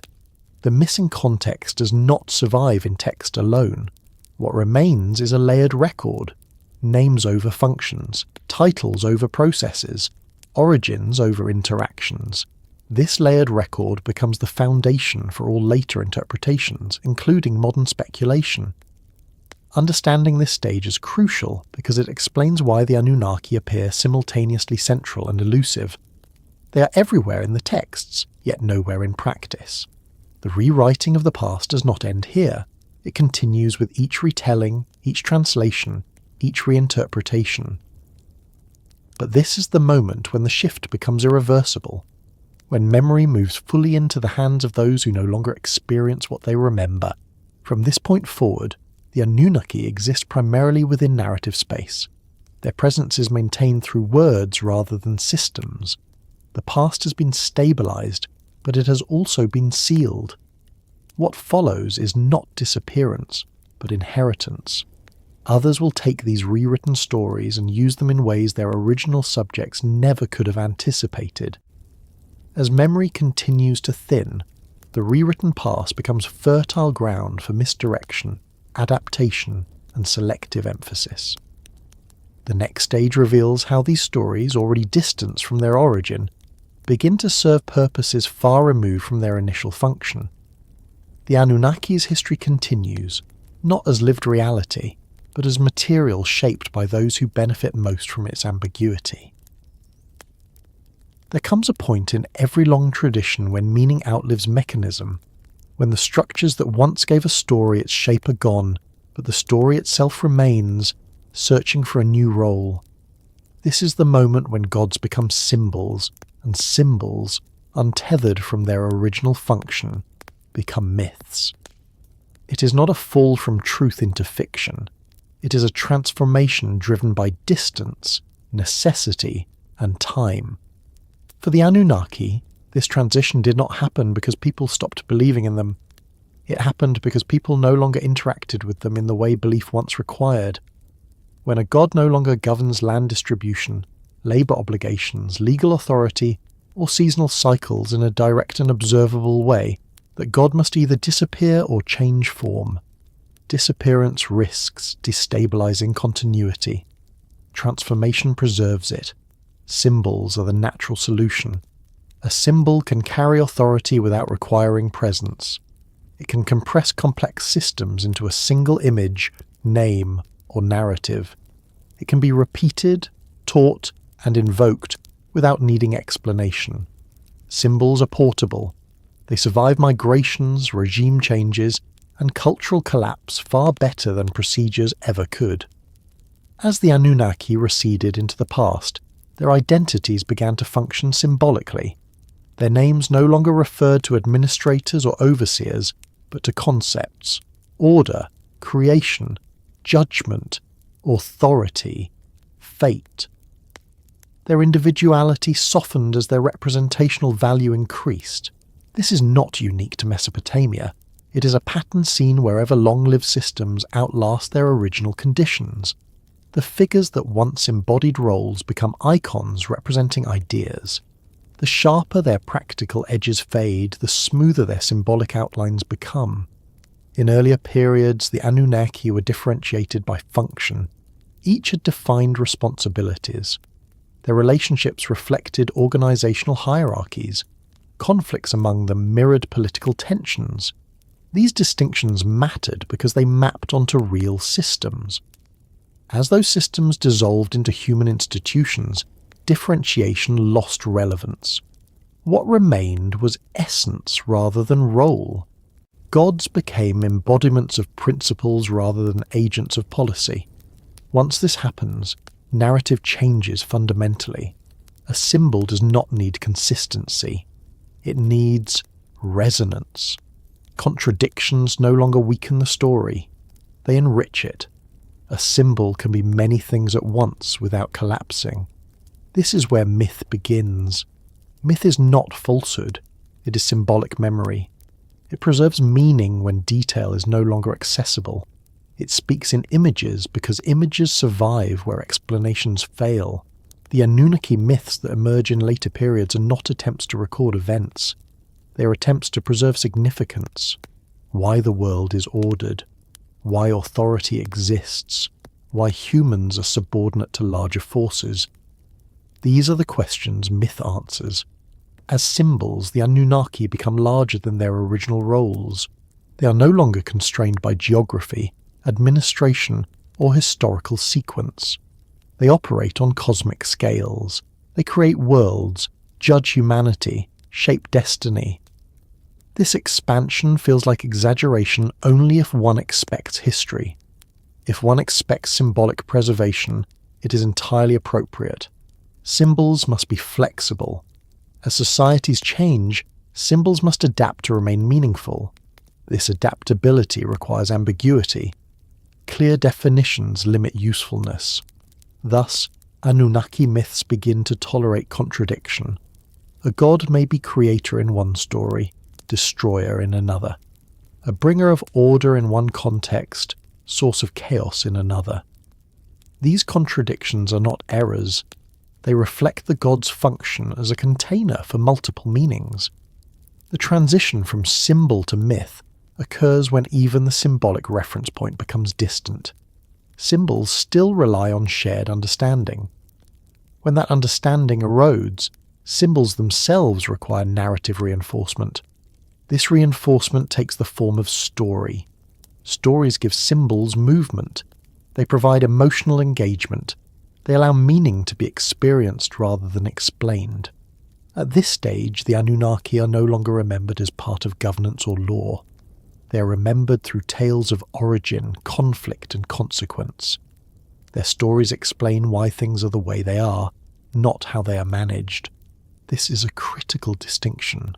Myth addresses existential questions. History addresses procedural ones.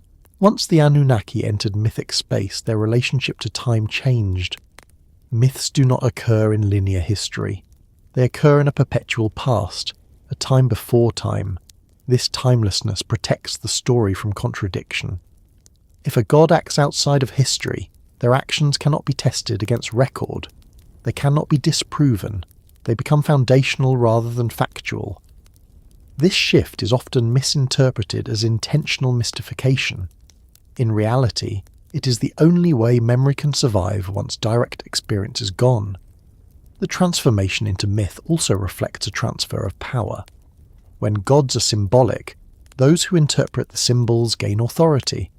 Priests, poets, and rulers become the voices that decide what the myth means. Meaning becomes negotiable. That negotiation shapes culture. The Anunnaki myths serve multiple functions simultaneously. They justify hierarchy. They explain suffering. They provide moral frameworks. They locate humanity within a larger cosmos.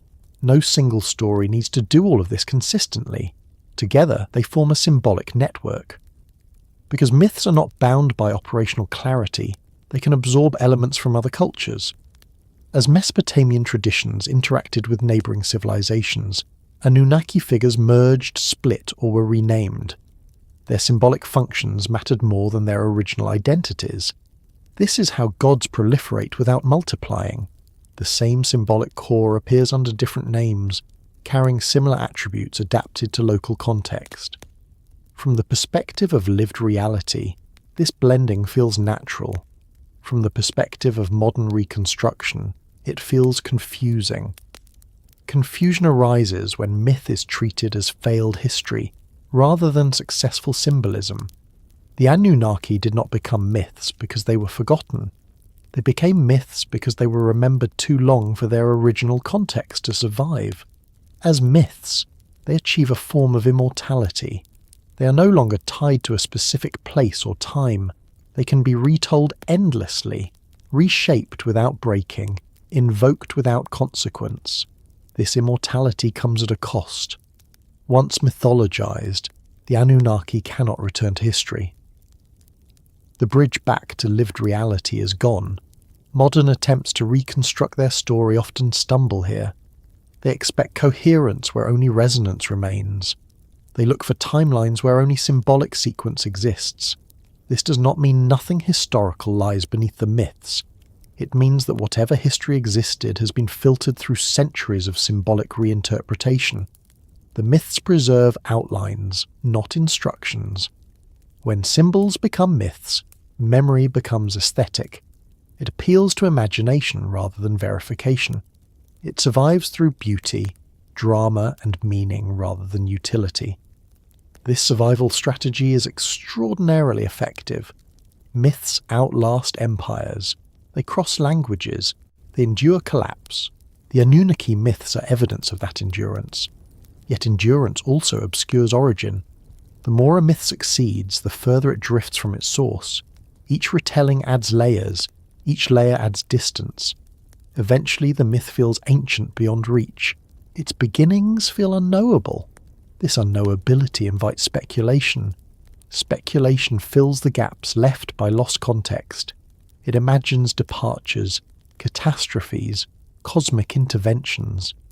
These stories say more about the present than the past. The original transformation, however, requires no such drama. It is quiet. It is structural. It follows patterns seen wherever authority becomes tradition, and tradition becomes story. The Anunnaki's passage into myth marks the final stage of their withdrawal from lived reality. They no longer influence outcomes directly. They influence meaning. Meaning is powerful. It shapes identity. It frames purpose. It guides behavior indirectly. In this sense, the Anunnaki never truly disappear. They simply stop acting and start signifying. This is why they feel simultaneously present and unreachable. They exist everywhere in narrative space, but nowhere in practical terms. Their myths remain compelling because they address questions that never go away. Where did order come from? Why does authority exist? What lies beyond human control? Myth answers these questions without requiring evidence. It requires only acceptance. As long as societies need these answers, the myths persist.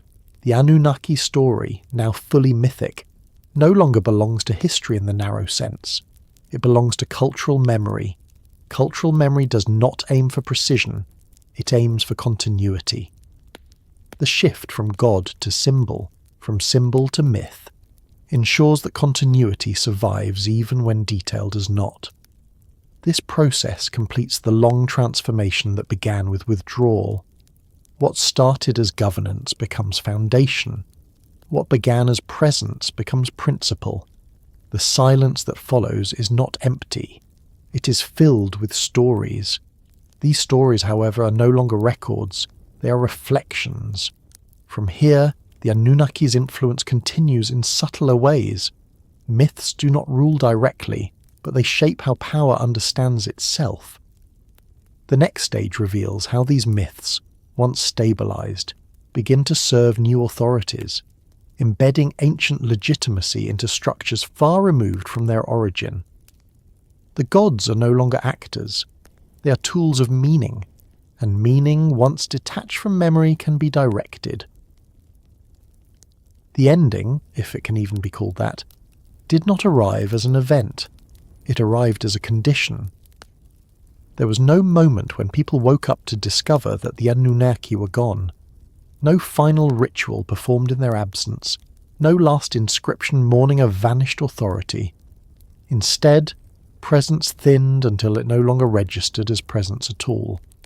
What remained felt natural, expected, and unremarkable. That is how presence turns into absence without ever announcing itself.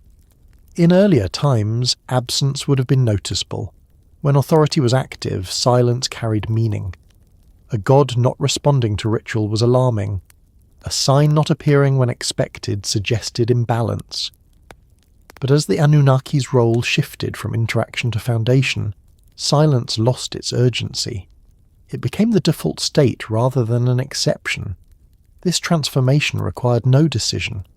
It required only continuation.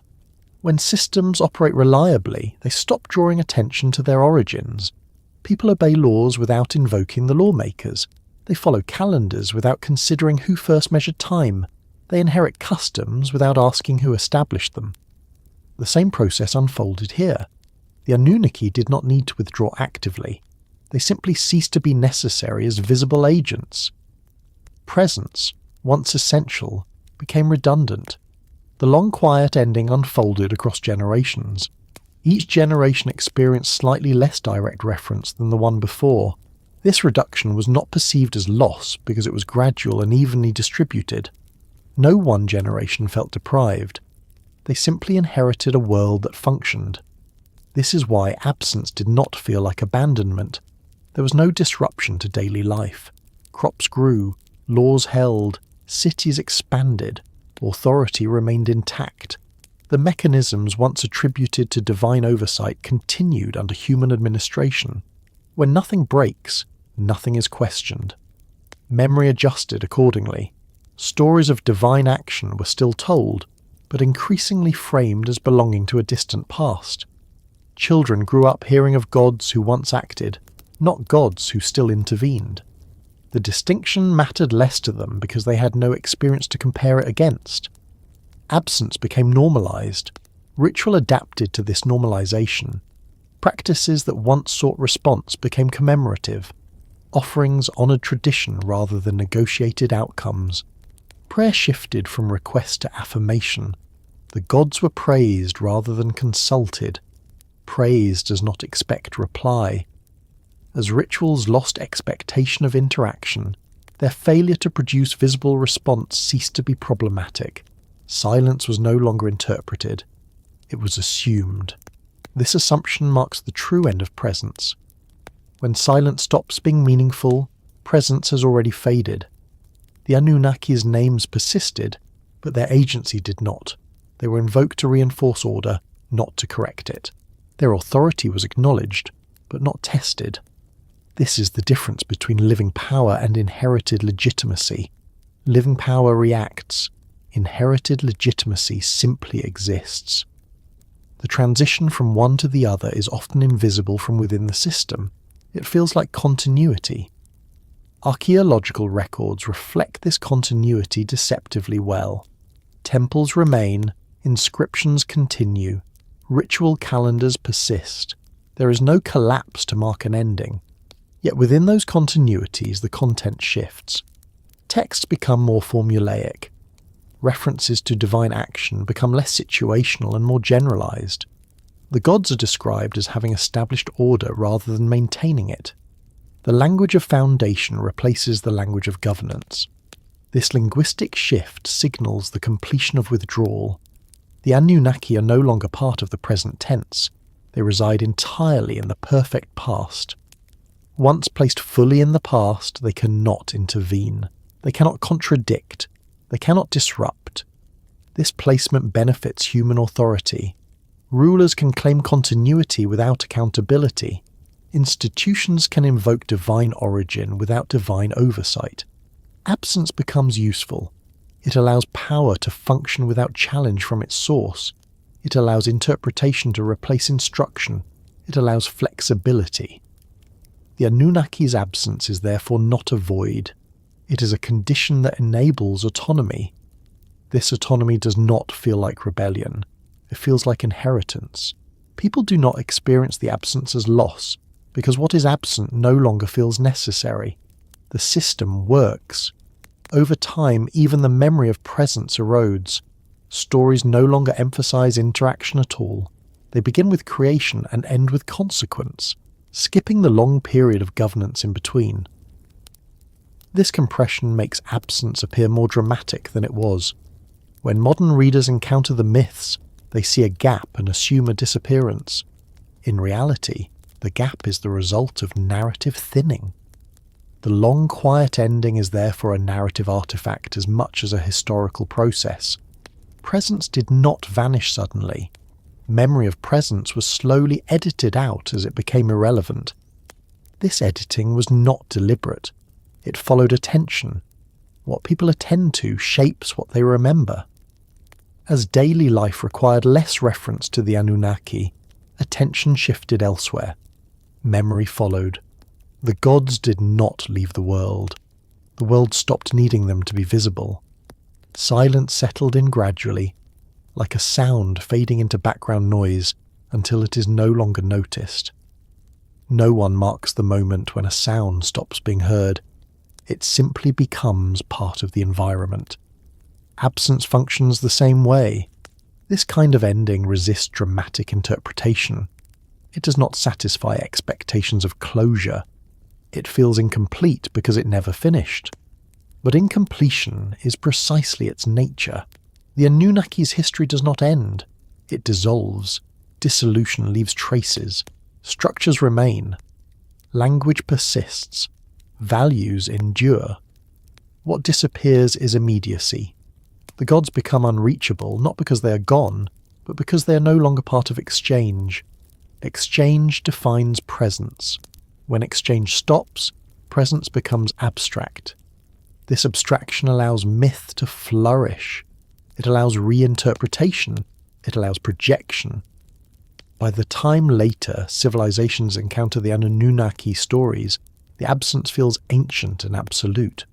No one remembers a time when it was otherwise. This creates the illusion of a sudden ending where there was only gradual withdrawal. The long quiet ending is therefore missed by history, because history looks for events. This was not an event. It was a condition that settled in slowly and remained. The absence becomes self-sustaining. Each generation inherits it as normal.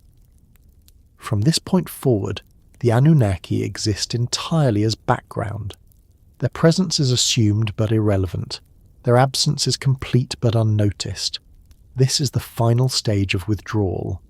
Not disappearance, not exile, but irrelevance. Irrelevance is the most permanent form of ending. It does not provoke response. It does not inspire recovery. It does not demand explanation. It simply is. Yet even irrelevance leaves a residue. The systems built under earlier authority retain its imprint. Language, hierarchy, cosmology, and law all carry echoes of their origin. These echoes are subtle. They are not recognized as remnants of presence. They are treated as features of reality. This misrecognition allows the Anunnaki's influence to persist without acknowledgement. Their authority continues, not as command but as assumption. Presence has turned into absence, but absence has turned into structure. This paradox defines the Anunnaki's ending. They are gone as actors, but present as framework. Understanding this resolves many later confusions. It explains why myths feel distant but powerful, why authority feels inherited but unquestioned, why origins are revered but unreachable. The ending does not close the story. It changes its mode. From here, attention shifts away from the gods themselves and toward what remains in their wake. Traces, survivals, lingering patterns that continue to shape human systems long after their source is forgotten. The story moves forward not by asking where the Anunnaki went, but by examining what never left. Their presence has ended, their influence has not. And so the quiet continues, carrying forward a structure that no longer remembers who first built it, only that it stands. When presence fades without collapse, what remains is never nothing.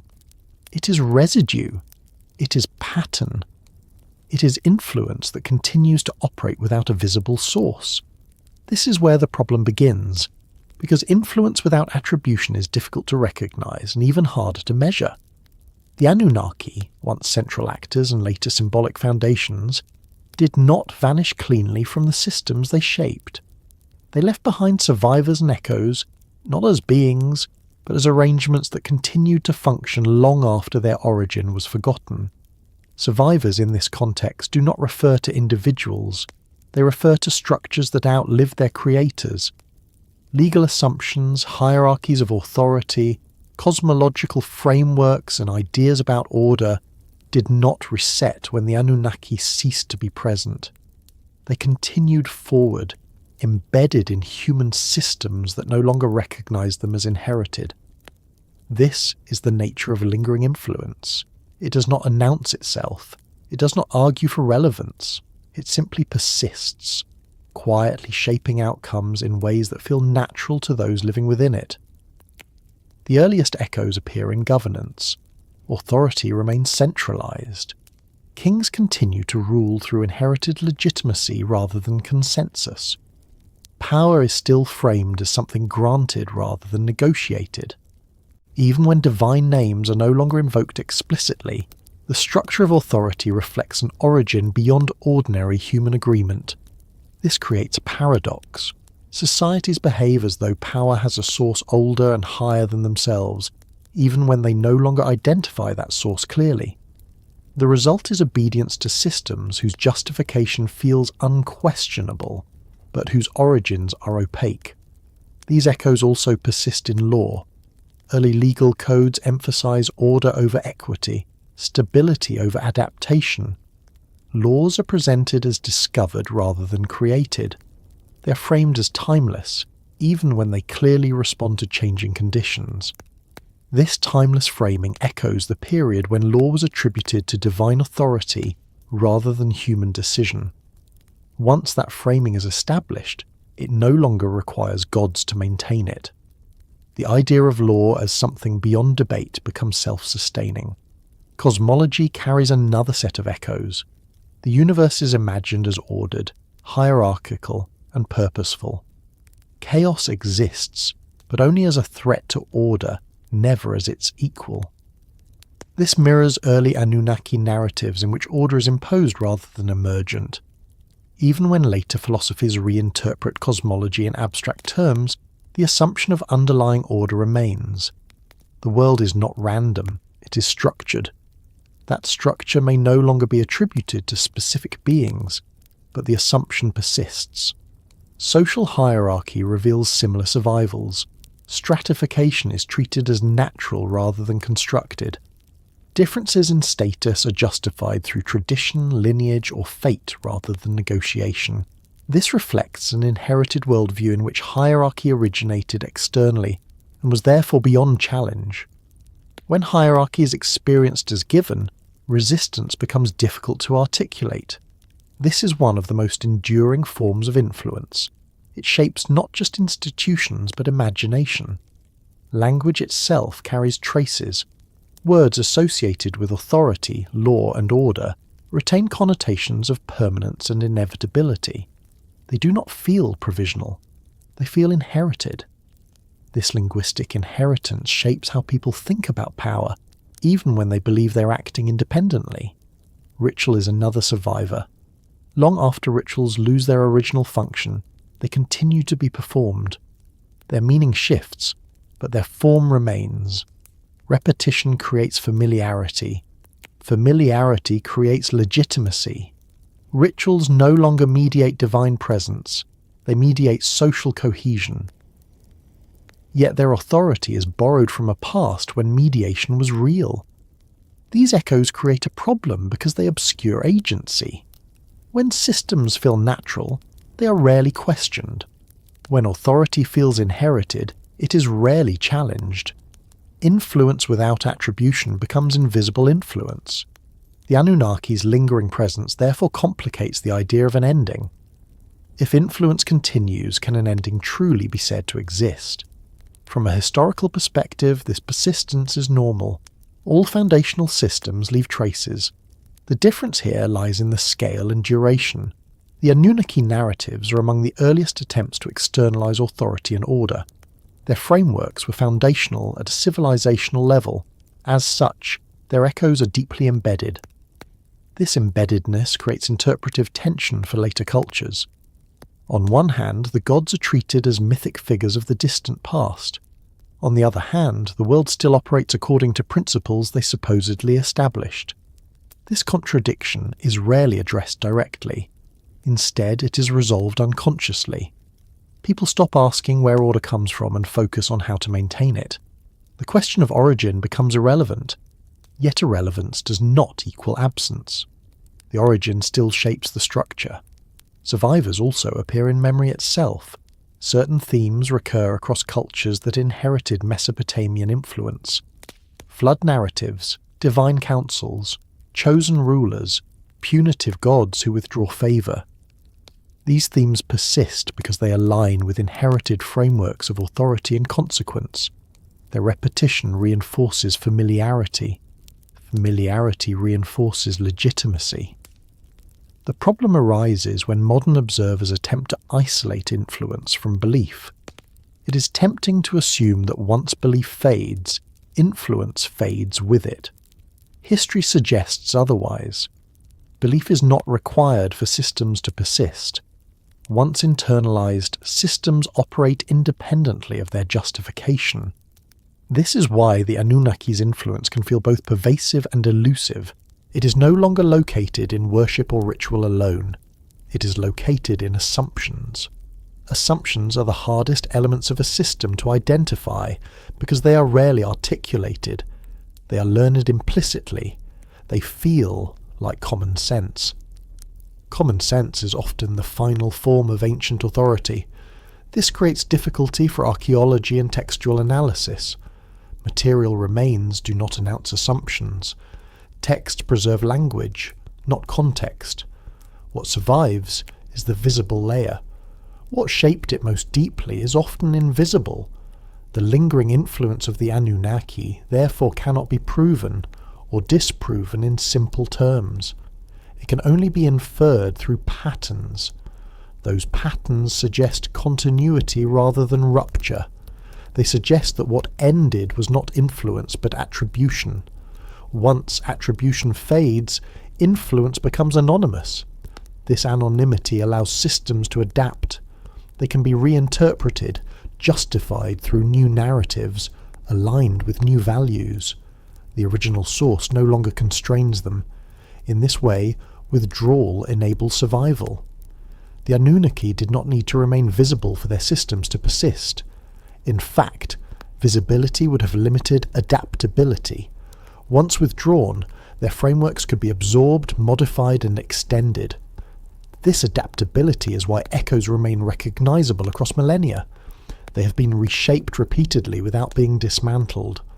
The problem for later thinkers is distinguishing between universal human tendencies and inherited frameworks. Hierarchy, order, and cosmology are often treated as natural outcomes of social complexity. Yet the specific forms they take reflect historical inheritance. The Anunnaki narratives represent one of the earliest crystallizations of these forms. Their influence is therefore foundational rather than derivative. Survivors of this influence do not point back to the Anunnaki explicitly. They point forward into systems that no longer remember their source. This creates a feedback loop. Systems justify themselves through tradition. Tradition refers to origins. Origins are mythologized. Myth obscures mechanism. At no point is the system required to examine itself. The echoes continue because they are reinforced by utility. Systems that maintain order persist. Those that fail collapse. The Anunnaki's framework succeeded. Success leaves longer shadows than failure. This shadow is not malevolent or benevolent. It is structural. It shapes possibilities rather than dictating outcomes. Understanding this requires abandoning the expectation of clean endings. Influence does not end when belief does. It ends when structures are dismantled. The Anunnaki's structures were never dismantled. They were absorbed. This absorption makes the influence harder to trace, but more enduring. The lingering influence also complicates modern interpretations that seek either total dismissal or literal survival. The reality sits between. The Anunnaki do not survive as beings. They survive as architecture. Architecture shapes movement long after builders are gone. The problem, then, is not whether the Anunnaki survived, but how their absence continues to organize presence. This problem cannot be solved by discovering new texts or artifacts alone. It requires examining assumptions embedded in systems we take for granted. It requires recognizing that ancient authority can persist without ancient names. The echoes are quiet. They do not demand recognition. They do not insist on remembrance. They persist because no one thinks to question them. This persistence explains why the Anunnaki feel both distant and relevant. Their stories seem mythic, yet the world they helped structure feels familiar. The ending of their history does not resolve this tension. It creates it. As long as influence lingers, questions remain. The next step is to examine how modern scholarship, archaeology, and skepticism respond to this problem. How attempts to separate myth from history confront the difficulty of influence that leaves no clear boundary. The story moves next into the uneasy space where evidence ends, interpretation begins, and certainty becomes elusive. Archaeology is often imagined as a discipline that settles questions. Stones are uncovered, layers are dated, objects are catalogued, and from these fragments a clearer picture of the past is expected to emerge. Yet archaeology is far better at establishing boundaries than delivering conclusions. It can tell us what existed, when it existed, and sometimes how it was used. It is far less capable of explaining why certain ideas endured, why particular structures formed the way they did, or how authority transformed when its visible source faded. This limitation places the Anunnaki story in a space that archaeology can neither confirm nor comfortably discard. What archaeology can prove is continuity. Excavations across Mesopotamia reveal uninterrupted development rather than sudden rupture. Cities expand, administrative complexity increases, writing systems evolve, legal traditions mature. There is no material horizon that corresponds to a dramatic end of divine governance, or a collapse tied to the disappearance of higher authority. This absence of rupture matters. If the Anunnaki had departed in a catastrophic or disruptive way, archaeology would likely record the consequences. Sudden population displacement, abandonment layers, radical shifts in urban planning, or abrupt changes in ritual practice would be visible. Instead, what appears is gradual adaptation. Old forms persist alongside new ones. Temples remain active even as their roles change. Ritual spaces are repurposed rather than destroyed. This continuity supports the idea of withdrawal rather than departure. But archaeology alone cannot prove withdrawal. It can only show that nothing broke. At the same time, archaeology cannot fully dismiss the Anunnaki as purely symbolic from the beginning. The earliest texts and structures reflect a worldview in which divine authority was operational, not merely conceptual. Administrative tablets record offerings, labour obligations, and distributions tied directly to divine institutions. These are not metaphors, they are accounting documents. Temples functioned as economic hubs. They managed land, stored grain, employed labourers, and redistributed resources. Their authority was not abstract. It was exercised daily. Archaeology confirms this material role even if it cannot confirm the presence of divine actors themselves. This creates a tension. The material record shows systems that behave as though authority originated outside ordinary human negotiation. Yet archaeology cannot observe the source of that authority. It can only observe its effects. This gap is uncomfortable. It resists simple explanation. Archaeology prefers models that account for observable behaviour through human agency alone.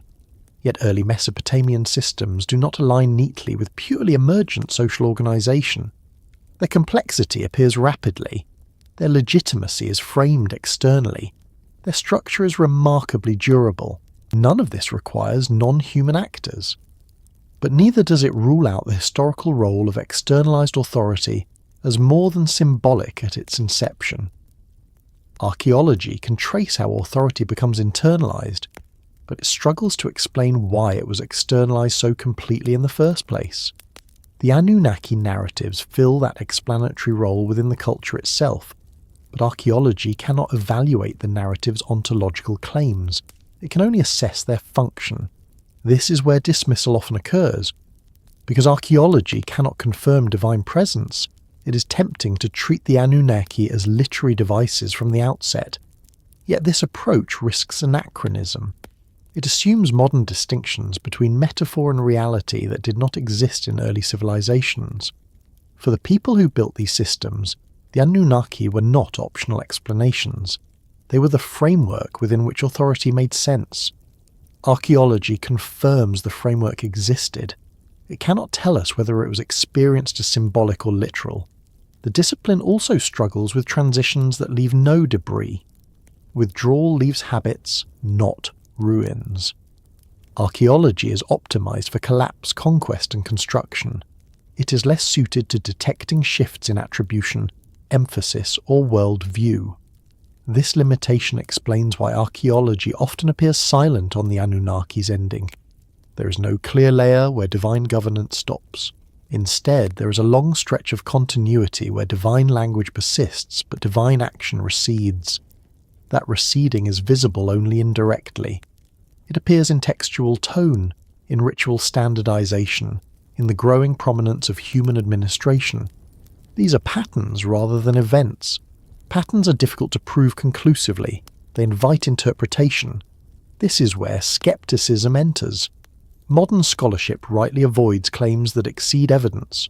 Without direct material proof of non-human actors, it cannot affirm their historical presence.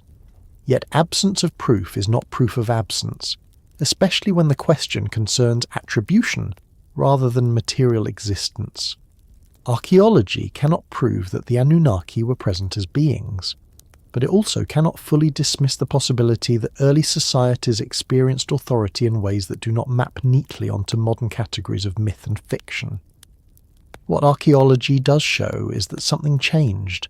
Authority shifted, memory reorganized, stories transformed.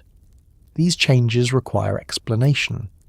Purely symbolic interpretations often assume that myths were created to justify power retrospectively. Yet the administrative sophistication of early Mesopotamia suggests that justification was present from the beginning, not retroactively imposed. This distinction matters. If myths emerge after systems form, they function as propaganda. If myths accompany systems from their inception, they function as foundation. Archaeology supports the latter more than the former. The earliest layers already contain integrated religious, economic and political structures. There is no evidence of a secular phase preceding mythic justification. This implies that externalized authority was not an afterthought. It was foundational. Whether that authority was experienced as literal or symbolic cannot be resolved archaeologically, but it cannot be dismissed without imposing modern assumptions. Another complicating factor is selective survival. Archaeological records are incomplete. Organic materials decay. Texts survive unevenly. Entire archives are lost. What remains is a fraction of what once existed. This selective survival means absence in the record does not equal absence in reality. It equals absence in preservation. The Anunnaki may have been discussed, debated, or reinterpreted in ways that left no durable trace. Archaeology cannot recover conversations, assumptions, or shifts in belief that were not inscribed or monumentalized. What it recovers instead are stable forms, buildings, tablets, tools. These favor continuity over transition. This bias makes archaeology conservative by nature. It reinforces interpretations that emphasize gradual human development over disruptive change. That conservatism is valuable. It prevents unfounded speculation, but it also limits explanatory reach. The Anunnaki occupy precisely this limited zone.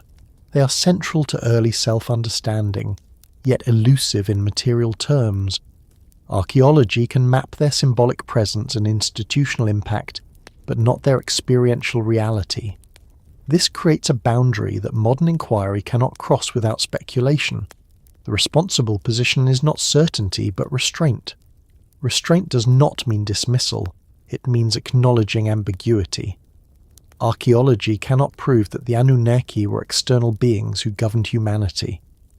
But it also cannot prove that they were merely stories invented to justify power. The evidence supports a more complex reality, in which belief, structure, and experience were intertwined. This complexity frustrates definitive answers. It leaves room for multiple interpretations that cannot be conclusively resolved. Modern discomfort with this ambiguity often leads to polarized positions, either total rejection or literal acceptance. Both miss the historical nuance. The Anunnaki's role, as reflected in archaeology, sits between these extremes. They functioned as real authority within the lived experience of early societies, regardless of how that authority would be classified today. What archaeology confirms is not who the Anunnaki were, but what they did within human systems. They anchored order, they justified hierarchy, they stabilized meaning. These functions persisted long after their attribution faded. Archaeology tracks the persistence, not the origin. This is why archaeology cannot fully dismiss the Anunnaki. Their impact is measurable, even if their nature is not. At the same time, archaeology cannot endorse interpretations that exceed its scope. It cannot confirm cosmic origins, advanced technologies, or external interventions without material evidence. This tension defines the modern conversation. The Anunnaki are neither proven visitors nor purely fictional constructs within the archaeological record. They are something more elusive. They are a solution early societies used to explain and legitimize complexity. That solution worked so well that it outlived its necessity. Understanding this does not resolve the mystery, it reframes it. The question becomes less about whether the Anunnaki existed as beings, and more about how their role functioned historically. Archaeology is well suited to address the latter, even if it remains silent on the former. This reframing aligns with a pattern already observed. The Anunnaki did not end through disappearance. They ended through diffusion. Their influence became indistinguishable from the systems it created. Archaeology captures those systems, not the hands that first shaped them. As long as inquiry demands certainty where only patterns remain, frustration will persist. The evidence does not point cleanly in one direction. What archaeology offers instead is boundary. It marks where claims must stop. Beyond that boundary lies interpretation, informed by pattern, cautious inference, and humility before what cannot be recovered. The Anunnaki exist at that boundary. They cannot be proven in the way stones can. They cannot be dismissed in the way fantasies can. They remain unresolved because they belong to a phase of human history where meaning, authority, and reality were not separated in the way they are today. This unresolved status is not a failure of archaeology. It is a reminder of its limits. From here, the story moves into the uneasy relationship between scholarship and speculation. How scholars, skeptics, and alternative thinkers respond to what cannot be proven but refuses to disappear. The silence left by archaeology does not end the conversation, it deepens it. And that deepening leads directly into the final stretch, where the question is no longer what can be proven, but what it means that some histories resist closure altogether. If the Anunnaki were ended rather than gone, then the meaning of their history shifts in a subtle but profound way. Ending suggests completion without disappearance.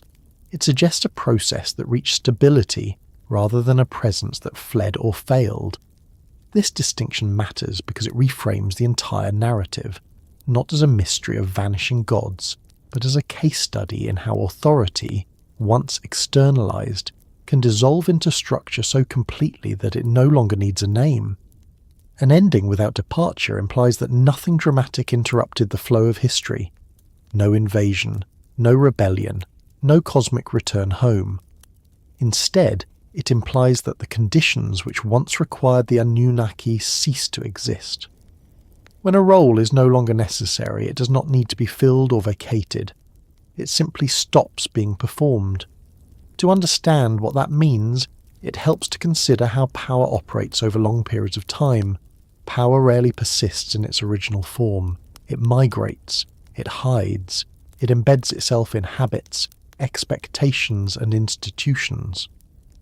When power is most successful, it becomes invisible. People follow it not because they are compelled, but because it feels natural. The Anunnaki, as figures of external authority, belong to a phase of human organization where legitimacy had to come from beyond human disagreement. Early societies needed a source of order that could not be negotiated away. The Anunnaki fulfilled that role. They were the ultimate reference point. Their decisions were not subject to debate because they did not originate within society. Once that reference point had done its work, once hierarchy, law, and social order had stabilized, the external source became redundant. Authority no longer needed to be justified through visible divine action. It could be justified through tradition, inheritance, and precedent. At that moment, the Anunnaki's role ended, not because they were disproven, but because they were no longer required to function in the way they once had. This kind of ending leaves no ruins. It leaves systems. Systems carry forward the logic of their origin even when that origin is forgotten. They preserve shape without memory. They enforce patterns without explanation. If the Anunnaki were ended, then their most lasting achievement was not myth, but normalization. The world learned to operate as though their authority were permanent, even when they were no longer present as agents. This explains why later cultures did not feel abandoned. Abandonment requires expectation. By the time presence fully faded, expectation had already shifted. People no longer waited for divine intervention. They waited for institutions to act.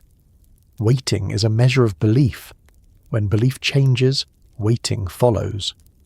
Ending without disappearance also explains why the Anunnaki did not become villains in memory. There are no widespread narratives of betrayal, punishment, or resentment associated with their absence. They are not blamed for leaving. They are simply placed in the past. This placement is significant. Societies often vilify powers that fail them. They rarely vilify powers that succeed and then recede. The Anunnaki succeeded in creating a stable framework. That framework continued. There was nothing to rebel against. If they were ended rather than gone, then modern questions about where they went missed the point. The more relevant question becomes why they stopped being necessary. The answer lies not in the heavens, but in human capacity. As societies learned to administer themselves, the external scaffolding could be removed without collapse. What remained was self-sustaining order. This reframing also dissolves the need for speculative explanations involving hidden survival or secret control. An authority that has ended does not need to hide. It does not need to manipulate from the shadows. Its influence persists openly, embedded in systems that no longer require supervision. If the Anunnaki were ended, then their influence is not covert. It is structural. Structure does not conspire. It constrains. This is why their legacy feels impersonal. It is not expressed through will or intention, but through pattern. Hierarchy feels normal. Law feels inevitable. Order feels expected. These feelings are not universal human instincts. They are learned. They are inherited. The Anunnaki narratives represent one of the earliest large-scale codifications of these expectations. Their ending marks the point where those expectations no longer needed reinforcement through story or presence. This also clarifies why attempts to revive the Anunnaki as active agents feel unsatisfying. The historical role they played has already been absorbed. There is nothing for them to do. Bringing them back requires imagining a world that has unlearned its own structures. That world does not exist. If the Anunnaki were ended, then their story belongs to the category of foundational authority, not ongoing power. Foundational authority shapes what comes after, but does not participate in it. This perspective aligns with how later societies treat other foundational figures. Lawgivers, founders, and architects of systems are revered, but not consulted. Their words are quoted, but not questioned. Their intentions are assumed, not examined. The Anunnaki occupy a similar role, extended across cosmology rather than legislation. Understanding their ending as completion rather than disappearance removes the sense of unresolved mystery. It replaces it with a quieter, more unsettling realization. The most influential powers are those that no longer need to assert themselves. This realization can feel disappointing to those who seek drama. It offers no lost continent, no hidden base, no return event. Instead, it offers something more difficult to confront. The idea that systems we live within may have origins we no longer recognize yet continue to obey. If the Anunnaki were ended, then their story is not about extraterrestrial departure or divine withdrawal. It is about success. A system that works no longer draws attention to its creators. This success also explains why their memory fragments rather than consolidates. Once a role is completed, details lose relevance. What remains is the outline, preserved because it still supports meaning. The gods become ancestors. Ancestors become symbols. Symbols become myths. At no point does the ending feel final because nothing stops functioning. Life goes on uninterrupted. This continuity is often mistaken for denial. In reality, it is the clearest evidence of completion. The Anunnaki's ending did not produce chaos. It produced stability.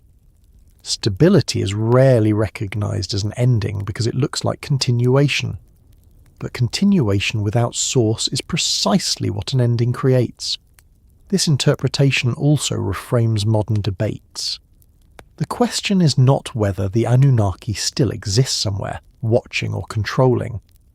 The question is whether their role has already been fulfilled so completely that existence would be irrelevant.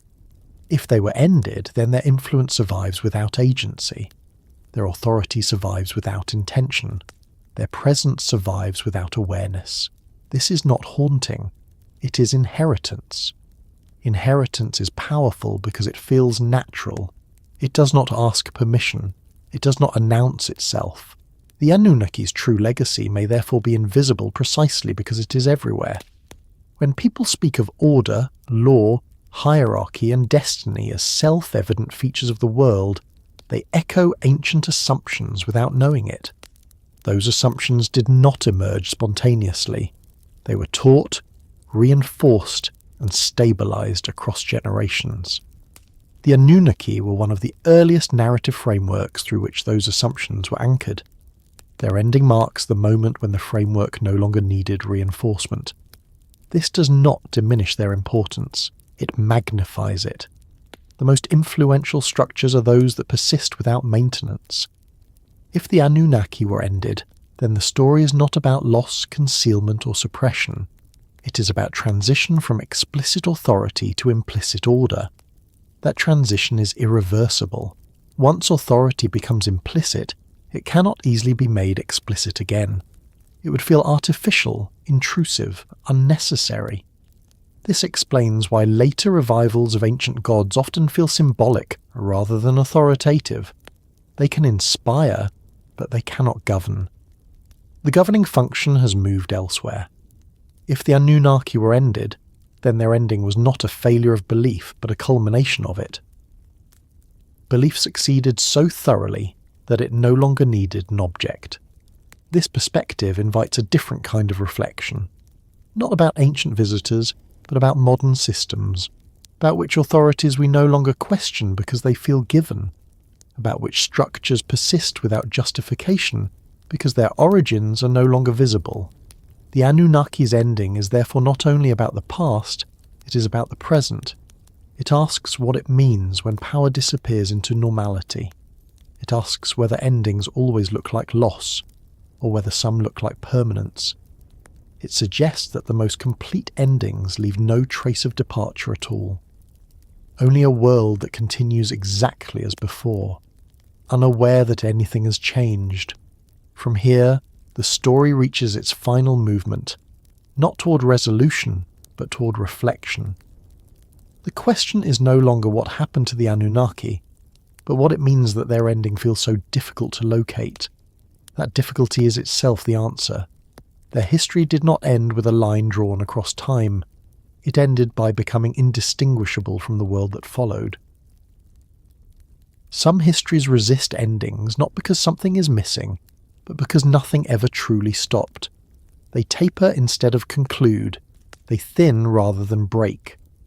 And when later minds look back, searching for a final moment, a closing scene, or a decisive exit, they find only continuity carrying on as if nothing had changed. The history of the Anunnaki belongs to this category. It does not end where stories usually expect endings to be. It settles. The desire for finished histories is deeply human. Endings create boundaries. They allow the past to be placed behind glass, labelled and safely separated from the present. An ending tells us that something is over, contained, resolved. Without one, history feels unsettled, as though it might still be unfolding beneath the surface of ordinary life. The Anunnaki story never offers that relief. Instead of an ending, it offers inheritance. Instead of departure, it offers diffusion. Instead of silence caused by absence, it offers silence caused by familiarity. What makes this unsettling is not mystery, but proximity. A finished history stays where it belongs. An unfinished one lingers. When authority dissolves into structure, it no longer looks like authority. It looks like the way things are. Once that happens, there is nothing left to narrate. Stories require contrast. They require change. A power that becomes invisible has stepped outside the reach of storytelling. This is why the Anunnaki do not receive a proper ending. Their role did not collapse. It succeeded. It became permanent enough to disappear from view. Histories that end in collapse leave ruins. Histories that end in conquest leave scars. Histories that end in withdrawal leave habits. Habits are the hardest traces to identify because they feel natural. They are learned early. They are rarely questioned. They persist without reinforcement. The Anunnaki's history concludes not with ruins or scars, but with habits of thought. Ideas about order, hierarchy, authority, legitimacy, and destiny that feel self-evident rather than constructed. These ideas do not announce their origin. They do not require explanation. They simply persist. This persistence creates the illusion that nothing ended at all, yet something did. The need for visible authority ended. The need for divine presence ended. The need for explanation ended. What replaced those needs was normality. Normality is the quietest ending imaginable. This is why modern attempts to reopen the Anunnaki story often feel unsatisfying. They seek closure where there was only absorption. They look for evidence of disappearance when the evidence points to normalization. Normalization erases drama. It leaves behind systems that feel inevitable rather than inherited. Some histories do not want to be finished because finishing them would require recognizing how much of the present they still occupy. A finished history can be admired safely. An unfinished one forces recognition. The Anunnaki story asks for that recognition. It suggests that what feels ancient may still be active, not as belief, but as assumption. Not as myth, but as structure. This is not a claim about hidden rulers or secret survival. It is quieter than that. It is the suggestion that the most powerful influences do not need to persist as entities to persist as effects. When people no longer ask where authority comes from, authority has reached its most stable form. When stories no longer explain order, order has become unquestioned. When memory no longer distinguishes between origin and reality, history has done its work. This is why the Anunnaki fade rather than end. Their story does not resolve because it does not oppose what comes after. It merges with it. And perhaps that is why their history still feels unfinished. Not because something is missing, but because something remains too familiar to recognize as inherited. A finished history invites distance. An unfinished one invites reflection. As the world grew capable of sustaining itself, the Anunnaki were no longer needed as presences. Their work was complete. Completion does not require farewell. It requires continuity. This kind of ending does not ask to be remembered. It asks to be lived. And so the story settles into quiet. Not into emptiness, but into background. Into the assumptions beneath institutions. Into the inherited shapes of power. Into the way order feels normal rather than imposed. Some histories end with final words carved in stone. Others end by becoming the stone itself. The Anunnaki belong to the latter. Their history does not close because it no longer needs to speak. It has already taught the world how to continue without it.